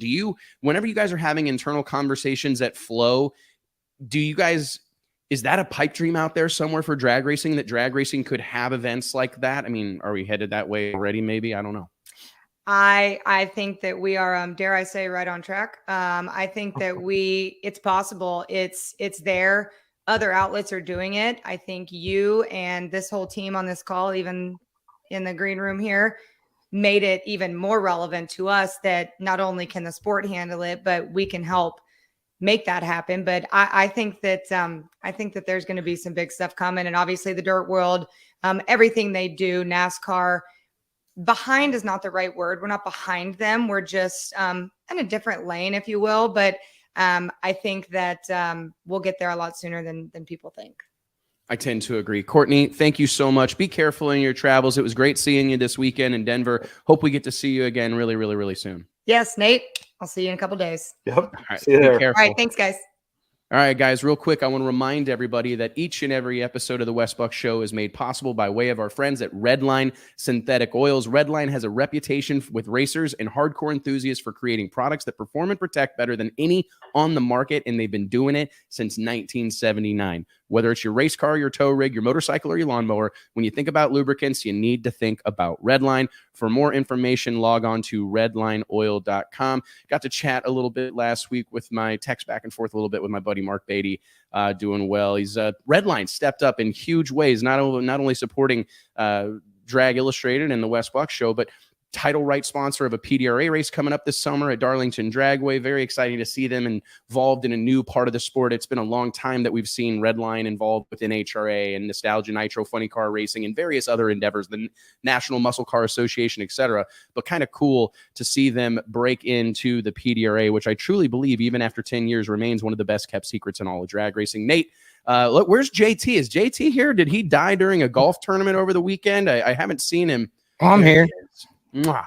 Missed you, buddy. Love you. How you been, man? Good. You? Yeah, can't complain. Been talking for long time no see. Yeah, been talking for an hour and a half without you participating. A little bit weird. Yeah. They weren't giving you very much shit either, though, were they? I noticed that. That's why I didn't really change anything. I didn't step in. You're on the screen now because there's no one else to add. I'm sorry. No, I'm just joking. I kid, man. Did you follow along with any of the festivities this weekend, or were you busy beer bombing? Yeah, I did. I had a bachelor party. But I was trying to. Yeah. You had a bachelor party for yourself? Yeah, another one. Is there something you need to tell me? And then, no, for a friend. Oh, okay. Yeah, for a friend. Okay, good to hear. Good to hear. They start at 9 a.m. though on a golf course, and then like the dancers didn't get there till like midnight, and like everybody's passed out. I mean, I was like, you actually had dancers come? Yeah. Like ballet dancers or what kind of dancers? Somewhat like that, just girls trying to get through college, Oh my gosh. No. Well, wasn't the my show. It wasn't my, like it wasn't I you didn't doing. No, You didn't do no. It. You have kids. Not your It was style. funny though. They're really, they don't like, cameras out of course, but one of my buddies was like passed out in the front row in a recliner, and he's so big that like can't move him. So we just left him there covered up, You make him comfortable and just left him. Yeah. He's kicked back the recliner. It was great. Oh my goodness, man. Nate, real cool. Let's run through some stories from the weekend. What was your favorite part of your time in Bandimere? You weren't there very long. What, 40 hours maybe? Yeah, something like that. Maybe not even that long. I don't. It's so hard to pick out one particular moment. I thought the Kenny Bernstein warm up in Antron Brown's Top Fuel dragster, that was really cool to see Kenny back in kind of a somewhat of an active role. You could just see it in his eyes that he still has the kind of that desire to be out. What did he there. say, that he felt at home or something like that, right? Yeah. Yeah, Felt right at home. Yeah. You could almost see that. One of the things that I encounter this a lot with like racers that have retired, you can see that it's in his eye. Like the passion has not faded. The desire remains.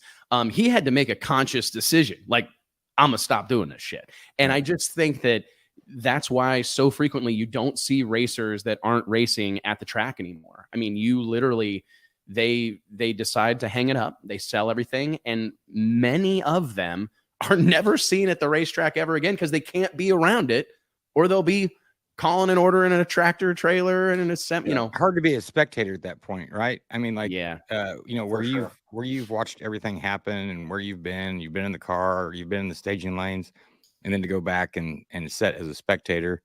Yeah, I guess you'd probably take kind of a hit to your ego, or, I mean, it hurt a little bit, right? Because it's everything you've thrown all your passion into for so long. And then now you're going, oh man, did I make the right decision? Or, I miss it so bad, or man, I'm getting old. I mean, there's a million things that probably go through your head at that point. Oh yeah, 100%, man. I mean, I think if I look back on the weekend, I have like a bunch of, I'll start with that Kenny Bernstein moment, because that Kenny Bernstein warm up happened, I believe, at 12:30 on Friday. So fairly early in the day. My flight had just arrived. Stopped to grab a bite to eat and burn through some stuff that I needed to get done for Racers Club launch. And when I got to the track, I was standing right beside Nate. And this is like me telling like a personal story that is kind of embarrassing, but I was standing there, right? I'm standing next to Nate. And there's people gathered around, right? Like lots of people. Because this is like a significant happening. You know, there's lots of folks around, tons of media. And I'm standing right outside the fence and right outside the little, what do you call them things? Stanchions, right? Right outside the stanchions there of the pits. And I'm just talking to Nate and Kayla, to be honest. I was actually talking to a friend of mine, Keith, that's a longtime supporter of Bandimere Speedway, and we were sharing little stories and whatnot.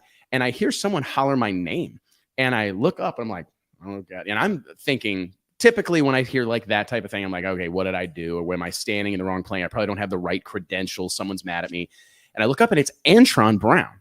And Nate, I'm going to need Nate to back me up on this because this really happened, didn't it? Yep. Antron goes, Wes Buck. And I'm like, and I look up and I'm like, uh-oh, why is he like, and I know that this probably sounds silly, but I still get kind of starstruck. Like I love these people and I have idolized so many of these folks for so long. And not even the ones I don't idolize, I still put them on a pedestal. Like all of these people in my eyes. And I actually think this is something that has served us well. And it's something that I preached at World Series of Pro Mod. They deserve that treatment. These people need to be celebrated more than they are. But I personally, like, there's not a racer in the pits of an NHRA national event that I don't hold in high regard. So I'm hearing someone say, Wes Buck, you know, and I look over and it's Antron. He goes, what are you doing out there? Get over here. We need you over here. And I'm like, nah, dude. And I literally didn't, Nate? I was like, I'm fine. Like, I'm cool to watch from over here. Like, and he insisted, and he looks down at Kenny Bernstein. And he looks down at Kenny. He goes, that's Wes Buck. We need him in here. And I'm like, oh my God, this is the king of speed. He doesn't even know he doesn't know. I mean, he's taken me to dinner, like a little humble brag there. He took me to dinner one time, rode in his car, his Lincoln rental car. It was a big moment for me in Las Vegas. Went to Capitol Grill and the fashion show. Oh, your favorite. Vegas. My favorite restaurant. Yeah. It was probably the first time I ever ate at a Capitol Grill. I ate at one with Kenny Bernstein. What a moment. That's why we eat there now. Maybe it is. Maybe it is. But it was probably the first like big time fancy dinner I ever went to. And it was, I will never forget this. This was a crazy Kenny Bernstein story. So we spent all day at the racetrack, right? And at this point in time, I'm literally staying at the Stratosphere, $34.99 a night. I'm spending, probably charged the room to my mom's credit card. I've hardly got 2 nickels to rub together. I have no business being in Las Vegas at a drag race at all. But I had flown out there. This is early on. This is in 2006. We're going to put Kenny Bernstein. I think it was the 3rd issue of Drag Illustrated. We're going to put Kenny Bernstein on the cover. He's making this kind of comeback with the Monster Energy Nitro Funny Car. Big things are happening. Kenny Bernstein just built this monstrosity of a shop in Brownsburg, Indiana, the shop that Cruz Pedregon operates out of now. Big things were going on around Kenny Bernstein. So I thought it made sense. The way I sold it to the rest of the guys at the magazine were, we needed, this is the phrase, and I still use it today, if we want to go to the big dance, we got to have a big dance partner. We had Shannon the Iceman Jenkins on the cover of the first issue of the magazine, which is obviously, you know, my hero, and it had a lot of significance, and he had a lot of fan following in the IHRA, a very respected racer. On the cover of our 2nd issue, people, I think, were kind of surprised by this. Max Naylor. That's a name that JT probably doesn't even know. At the time, he was making his NHRA Pro Stock debut behind the wheel of the Jägermeister Pro Stock Stratus. Then, shouldn't I? It was a huge deal, right? But early on, like, my mindset was, I want people on the cover of this magazine that I relate to. Like, I want people that don't get to see their name in lights often to be on the cover of this magazine. And I want Drag Illustrated to be filled with stories about me and you, relatable racers, people that are chasing the dream, working hard, spending money they don't have, trying to go drag racing, because all the other magazines were focused on Tony Schumacher and John Force and Kenny Bernstein, and the list goes on. As we got along, and this was fairly early on, like I said, 3 issues, and we weren't monthly. We put an issue out as soon as we could afford to put another one out, right? So it wasn't like the March issue, the May issue, or anything. It wasn't like that. I was just, as soon as we could afford to print one, we would print one.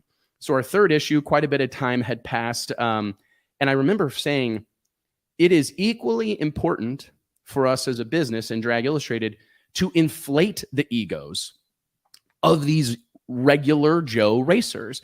And we can't adequately do that if we relegate our selves as a publication to like the outsiders or the grassroots. I knew that I wanted to, it would do more for the aforementioned Max Naylor and Shannon Jenkins and those types if we had a big name on the cover of the magazine. Put them on the same stage. At times, right? Yeah. Same stage. All of a sudden, this group of outlaw racers and 10.5W racers and ADRL racers, IHRA racers, I thought to myself, they need to be mentioned in the same breath as Kenny Bernstein. Right. And I'm doing more for the regular racer that's in the magazine that Kenny Bernstein's on the cover of than I'm doing for Kenny. Like, I hate to say this now, but looking back, I was trying to use the man. I was trying to say, okay, this is probably one of the most recognizable people in all of drag racing, amongst the most celebrated people in all of drag racing. We need to put him on the cover of the magazine. So whoever we put on the cover of the next issue, Jason Scruggs, is mentioned in the same breath as Kenny Bernstein. Never had that happen, right? I needed all my outlaw guys, all the guys that I was trying to help.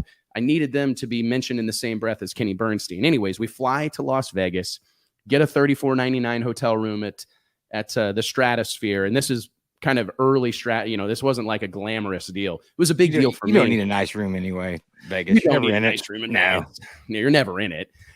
Anyways, go to the track, spend all day shooting pictures with Mr. Bernstein. And it was just a completely surreal moment, right? This is freaking forever ago. I'm in Kenny's lounge, hanging out with all these big wigs, and everybody's like dressed really nice. And Kenny runs a tight ship, right? I mean, everything's polished, everything in its place. And I couldn't believe how in over my head I was. Anyways, at the end of the you've been to JC Penney's to get your outfit. 100%. Yeah. And at this point, I'm like 250 if I'm lucky, a pretty chunky guy at the moment. Sweat through my clothes probably 3 times at this point. Changed shirts several times. Pictures if anybody wants to see them. Okay. And anyways, I go to at the end of the day, we kind of hung out in Kenny's pits, right? And it's time to go home. And this is like, I literally was like, all right, well, I think I'm going to call a cab because I didn't have a rental car. I don't even know how I got to the track, to be totally honest. I rode with someone, and he's like, how you get back to your hotel? You got a rental car or something? I'm like, no, I'm 22. I can't get a rental car without paying $4,000 for it because I'm not over 25. So I typically don't get rental cars unless I absolutely have to. So I haven't really figured out how I'm getting back to my hotel. Probably going to call a cab, I think, is what I'm going to do. And Kenny's like, grab your bags, just ride with me. And I'm like, we're probably not staying in the same place, you know? Yeah. And he's like, oh, I'll drop you off wherever. And I'm like, okay. So anyways, I hop in his Lincoln town car, rental car with him and his wife. And buddy of mine, Jason Sharp, is with me. And we head into town. And I'll never forget, we take the exit to go onto the Las Vegas Boulevard, right? The strip. And Kenny looks in the back seat. Wes, what hotel you at? And I'm like, the Stratosphere, you know? And he's like, oh, great. We're at the Wynn. It's kind of like right cattywampus. It would be easy peasy on the way. And I'm like, okay, cool. And so we pull into we're driving over yard-long margaritas and people that have got full-grown adults in strollers. It's a pretty rough scene out in front of the Stratosphere in 2006. Cosplay he whips through the little circle. Cosplay. Exactly. Yeah. Like a middle-aged Spider-Man is out there trying to sell selfies. I mean, it's a whole thing. And I remember my BlackBerry was about to die, right? With the scroll wheel on the side of it. And I'm like, I gotta get inside and charge my phone before my phone dies. And as I'm getting out of the car, he goes, hey, what are you doing for dinner tonight? And I'm like, looking around the Stratosphere, like, well, probably hanging out here with whoever else is in the Space Needle. I don't know. And hot dog off Spider-Man over there. Yeah, I don't know. I guess maybe they've got a cart around somewhere. He's like, hey, I've got reservations at Capitol Grill in the Fashion Show Mall. It's walking distance. He goes, just meet me there. And I go, really? He's like, yeah, come to dinner. So anyways, we go to dinner, blah, blah, blah, long story. Go have this big exotic meal. And the waitress comes up and Kenny asks for the check. Well, what a gentleman, right? He's going to buy dinner for all of us. There's a pretty significant group assembled there. It wasn't like some sort of romantic dinner. But anyways, Kenny throws down his American Express black card, right? And I mean, I saw it from across the table and I'm like, holy shit, Jay-Z's got that credit card, right? Like this dude's doing things. And here comes the waitress. She picks up the little black plastic thing and she picks up his credit card and looks at it. And she looks at him. She goes, "You must be important." It was just so funny. Like, you must be important, and we all laughed or whatever. And, oh, he's the king of speed, 300-mile-an-hour ball. Haven't you ever been, were you born in a barn? And it was kind of at that moment that I realized, like, man, we're like kind of big deals in our own minds. How can I spray paint my credit card black? Yeah. No, right? It was, anyways, funny story, man. What a deal. Kenny Bernstein. It was crazy to see him. And it was to get called out by Antron like that. Weren't you surprised? I thought maybe I'd done something wrong. I forgot where we're going with that. Yeah. That was, that was kind of cool. No, it was a cool moment. I throughout the course of the weekend, I got to spend some time. Saw Mark and Camry Caruso, my buddy Fran from Tequila Commissario, hung out with them. Of course, hung out with Freeman in the camp there at Elite. Saw Jeff Richardson from Monroe City, Missouri, drove all the way out there 12 hours to be at the final Mile High Nationals. Really? Had never been. Yeah, man, come from little old Monroe City, PDRA too. Yeah, man, and it was just cool. Stood there and talked to him about. He had actually just bought Kyle Smith's old Don Ness Pontiac Grand Prix, the car that I tell the story about driving across the country to Yakima, Washington to pick up. Mm-hmm. Jeff Richardson now owns. So we were like problem solving. The chassis tag the welds had broken or whatever and fallen off. And he's like, if you've got a Ness car, you want everybody to know that you have a car that Don Ness built. And it was so funny. He goes, "Man, do you have any idea, like anybody who might know the serial number on that car or like know somebody?" And I'm like, "Well, I know some guys that are pretty close to Don Ness that, before he passed may have access to some of that stuff." And I said, "But I tell you what, Tom Huggins, the Division 7 comp eliminator racer that had that car built, he's still around. Let's just call him." And so anyways, connected him with Tom Huggins, and hopefully my buddy Jeff Richardson's going to find out the serial number of his Don Ness Grand Prix, because they're going to make he wants to replicate it, make one, weld it back on there. Because again, there are certain things in this racing life that are something of a status symbol or a mythical, like John Force was saying, there's some mythical shit out here. They wanted me to do come and do one of the like rock crawlers or like full dune buggy type, hill climbing. I'm out on that. I know. I think I'll just do it and just like on the show. You see so many of those things tumble down the sides of mountains. Probably, I don't know. I don't know how I feel about it, to be totally honest. I just don't feel good if I'm not driving. Yeah. Anything. So you really don't. If you want to get JT's attention, riding down the road with him, if you like just holler, he's gonna like black out, jump out the window, like deer. And he's I'm out. Yeah. Like, JT, you're a horrible driver. How did you even get a license? Me and my wife get in a fight every time we're in a car together. Yeah. Alicia tells me, my wife tell me, she goes, "Will you You're please worse than my wife. Safe? Will you please drive safe?" And I go, "Do you think I'm going to danger drive? Do you think that I like roll out of the driveway and I'm like, yep, I'm going to roll. Today's the day. Putting on a blindfold. I'm going to drive all the way to work with one eye closed. Let's see how I'm going to do some danger driving." Well, I was like, of course I'm being safe. Shut up, JT. Oh, man. I have pulled way back on texting and driving. Truly. Okay, good. Had a couple of close calls. And I decided, and Alicia is proud of me. I haven't gone all the way to autoresponder when like my phone's moving, where like the auto, I'm not all the way there yet. I've thought about it, but I have decided that I'm not going to text and drive. I got kids. There's other people out there that I care about. I got a business. I'm not going to text and drive. So it's been probably really since I relocated to Texas. You know what? I don't really believe you at the moment. But well, you can here. Is it different driving in Kirksville, Missouri than it is in Fort Worth, Texas? Yes. You can kind of get away driving with your knee a little bit in Kirksville. You got to adjust for the conditions.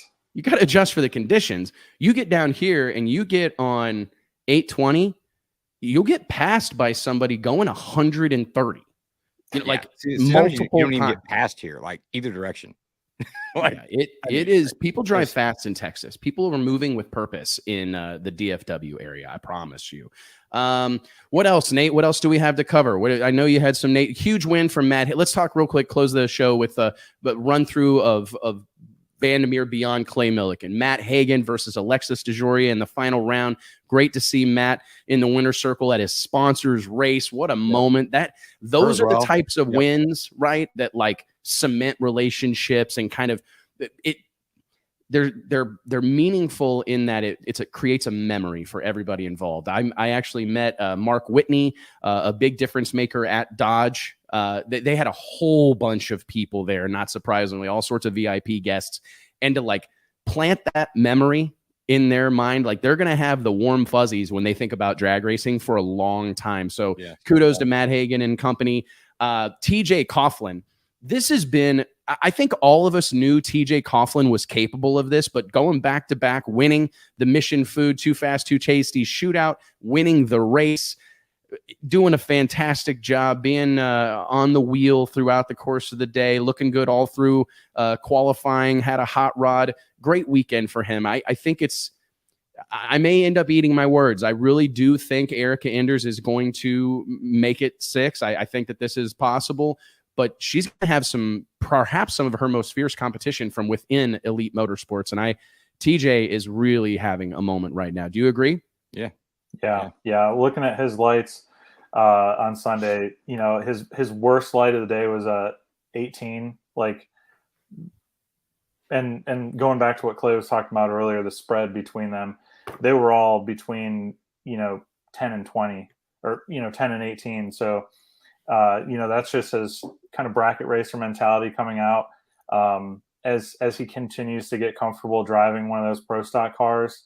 I think we're going to see him win a whole lot more races here soon. That's the biggest thing I think is, and Clay talked about it earlier, the confidence. Like, I'm in a text group with those guys. We were shooting the shit about it.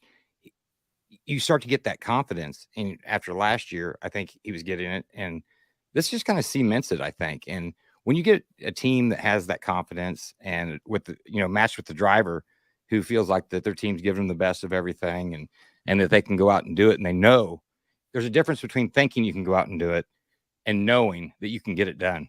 And, and he knows it now, so that's scary, right? I think that happens when you win one or two, or you've had a couple of good weekends, but you haven't been able to like string them together. It's moments like this where you break their backs on Saturday and come right back and break their backs again Sunday. I think that's one of the probably unsung upsides to this Too Fast, Too Tasty challenge. It's good for these racers. It's going to build momentum where otherwise momentum wouldn't have been built. Like, I don't know that people, obviously it's exciting to get the yellow hat and qualify number 1, but to be able to feel the juice that comes from winning on Saturday, have the opportunity to double up and create some of that momentum. I mean, think about how much momentum that yellow and black team created in Denver alone. Like in one weekend, 2 trophies, 2 checks, 2 trips to the winner's circle, like that's handy. That is a powerful thing, just like in your talking and mindset and attitude. So very, very excited for that team. And we really haven't talked about this enough here on the show. Gage Herrera, what this young man is doing, his 4th win in 2023, multiple number 1 qualifying efforts. Have we ever seen a rookie look this good, Nate? I don't know that we have in any category. Yeah, it'd be hard to go back and point someone out that has had a year like Gage has had. Obviously he came into the experience with tons of experience in other motorcycle racing classes, but then to get on, one of the most proven motorcycles in the class, anytime Vance and Hines is involved, you're going to be winning. But he just really brought the whole package together, and now he's just on a tear. I gotta be honest, man. This kid's young. He is.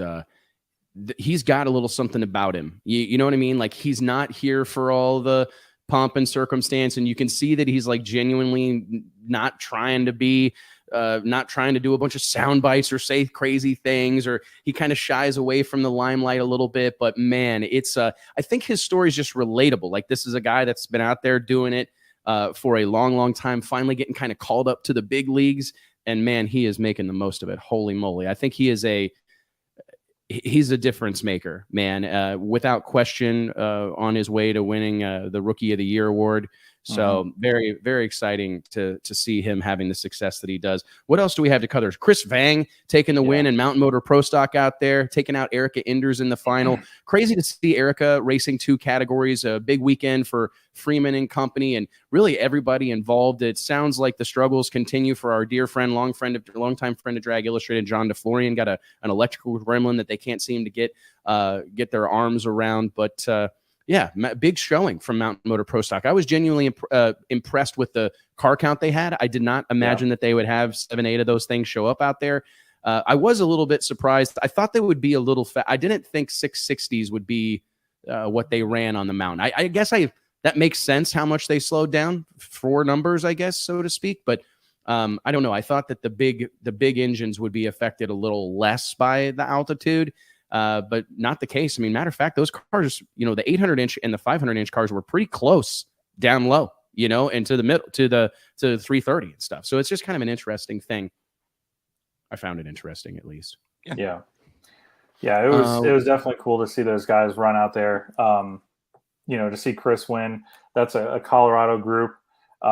They've had a lot of experience racing there, and I know that was especially meaningful for them to get that last win. As far as I know, that whole group's first win in a Mountain Motor Pro Stock class. So that's pretty cool. I hope we see those guys running even more Mountain Motor races. Me too. I stumbled into a couple of meetings accidentally. I walked in on a couple, and the NHRA seems to be showing significant interest in that mountain motor category. I think they're seeing that there's some opportunity there, and there's some racers committed to it. So I'm anxious to see kind of how that plays out. I don't know how I feel if there's, really if another addition to like the offering over within the NHRA is really justifiable right now. I'm not sure, but it is cool to see those guys getting an opportunity to race in front of a crowd like that. Yes. And be a part of an event like that. I know there were some people that were kind of questioning the decision to bring this exhibition to Thunder Mountain and task these guys with an entirely new setup, gear ratios they've likely never ran, race day conditions they've never seen. But I bet every single one of them is really, really glad they made the trip. Oh, for sure. Yeah. Even like you were talking about John DeFlorian, I went and talked to him in the staging lanes before Q2 on Friday, and you could just hear and sense the frustration over the situation that he was dealing with the car. But he was still just, his usual enthusiastic self about the opportunity to go race out there. Him and Richard Freeman were the first pair of Mountain Motor Pro Stock cars to go down the track on Friday morning. And, he was excited about that. So, yeah, that was definitely a big deal for that group. It's just a reminder that all of us have experienced. And I actually saw somebody, maybe I can't remember where I saw it, but it's like we go drag racing not because we win all the time, but because we love to do it. And it's just a very, very, very significant reminder that there are guys that towed all the way across the country to race unproven cars in unusual conditions and did it with a smile on their face. And that's what makes this group of people so special, is being willing to fight that battle, do it with a smile on your face, have it on blast the whole time, man. Just a great weekend and a Chamber of Commerce weekend for the sport of drag racing. Just a great example of how this sport can be, how it can look, how these events can go, how they can be attended. 3 days of sellouts. Tip of the cap to everybody out there on Thunder Mountain. We wish you well and whatever comes next. I think that there was a lot of speculation out there. Will there be a new Bandimere Speedway? Will this group have another go of it? And I just don't know that the time is right to even concern ourselves with that, right? I mean, I think these moments are best used to celebrate what they've done, right? What happened this past weekend. We'll worry about the future. We'll cross that bridge when we get to it. But right now, man, the Bandimeres have set a near impossible to meet standard in the sport of drag racing. And I thank them, right? I'm just thank them. Couldn't agree more. Thank them. Thank them for what they do. Guys, thank you for joining me. Reminder, racevmp.com. Support the biggest weekend that they have out there at Virginia Motorsports Park. Check in with the gang. Tyler Crossnow, Tommy and Judy Franklin. They've got a barn burner lined up this weekend. Excited for it. Nate, safe travels, buddy. You got your eye on a bourbon refinery or whatever the hell they call it. You got some bourbon plans. Of course he does. Look at him. Oh, I might stumble into one or something. Stumble out of one. Yeah, I want a public thank you to Nate Van Wagnen. Bought me a bottle of. What'd you buy me a bottle of? It's bourbon. It's Bandimere branded. Yeah, it's Breckenridge. It's a distillery out in Colorado. They did a special Bandimere Speedway 65th anniversary edition. So had to. It was good. I drank it all last night. Oh, no, perfect. I'm just joking. That's the bottle you never That open. was a single serving bottle. So. Oh yeah, they all. We are. smoked it last night. We were shooting it. Right. That's what I love whenever people are like super refined with their like bourbon palate. Be like, yeah, I buy that Blanton's in it. That's what we use for shots at my house. And they're like, no, you sip that. And I'm like, I'm joking. Jeez Louise.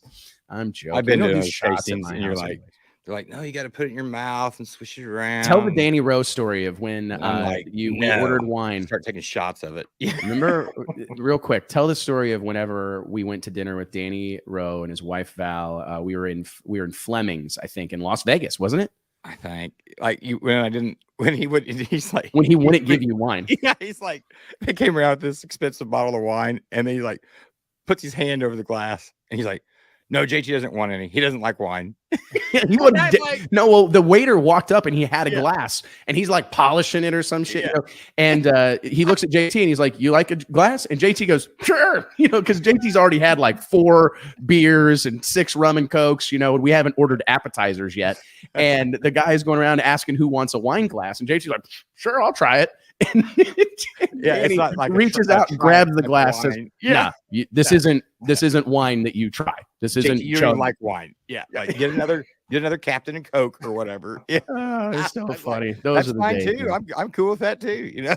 Yeah, that's also fine. No problem. All right, guys. Thank you so much for tuning in. Remember, click like, click share, click subscribe. Help us spread the gospel of drag racing. And hey, check out racers.club right now. We've got our first ever launch, the OG members only shirt and hat available. They will sell out hopefully this week. We're really close right now. So check out racers.club and join the movement. We appreciate it and excited for what comes next. Guys, I'll see you next Wednesday. Same bat time, same bat channel.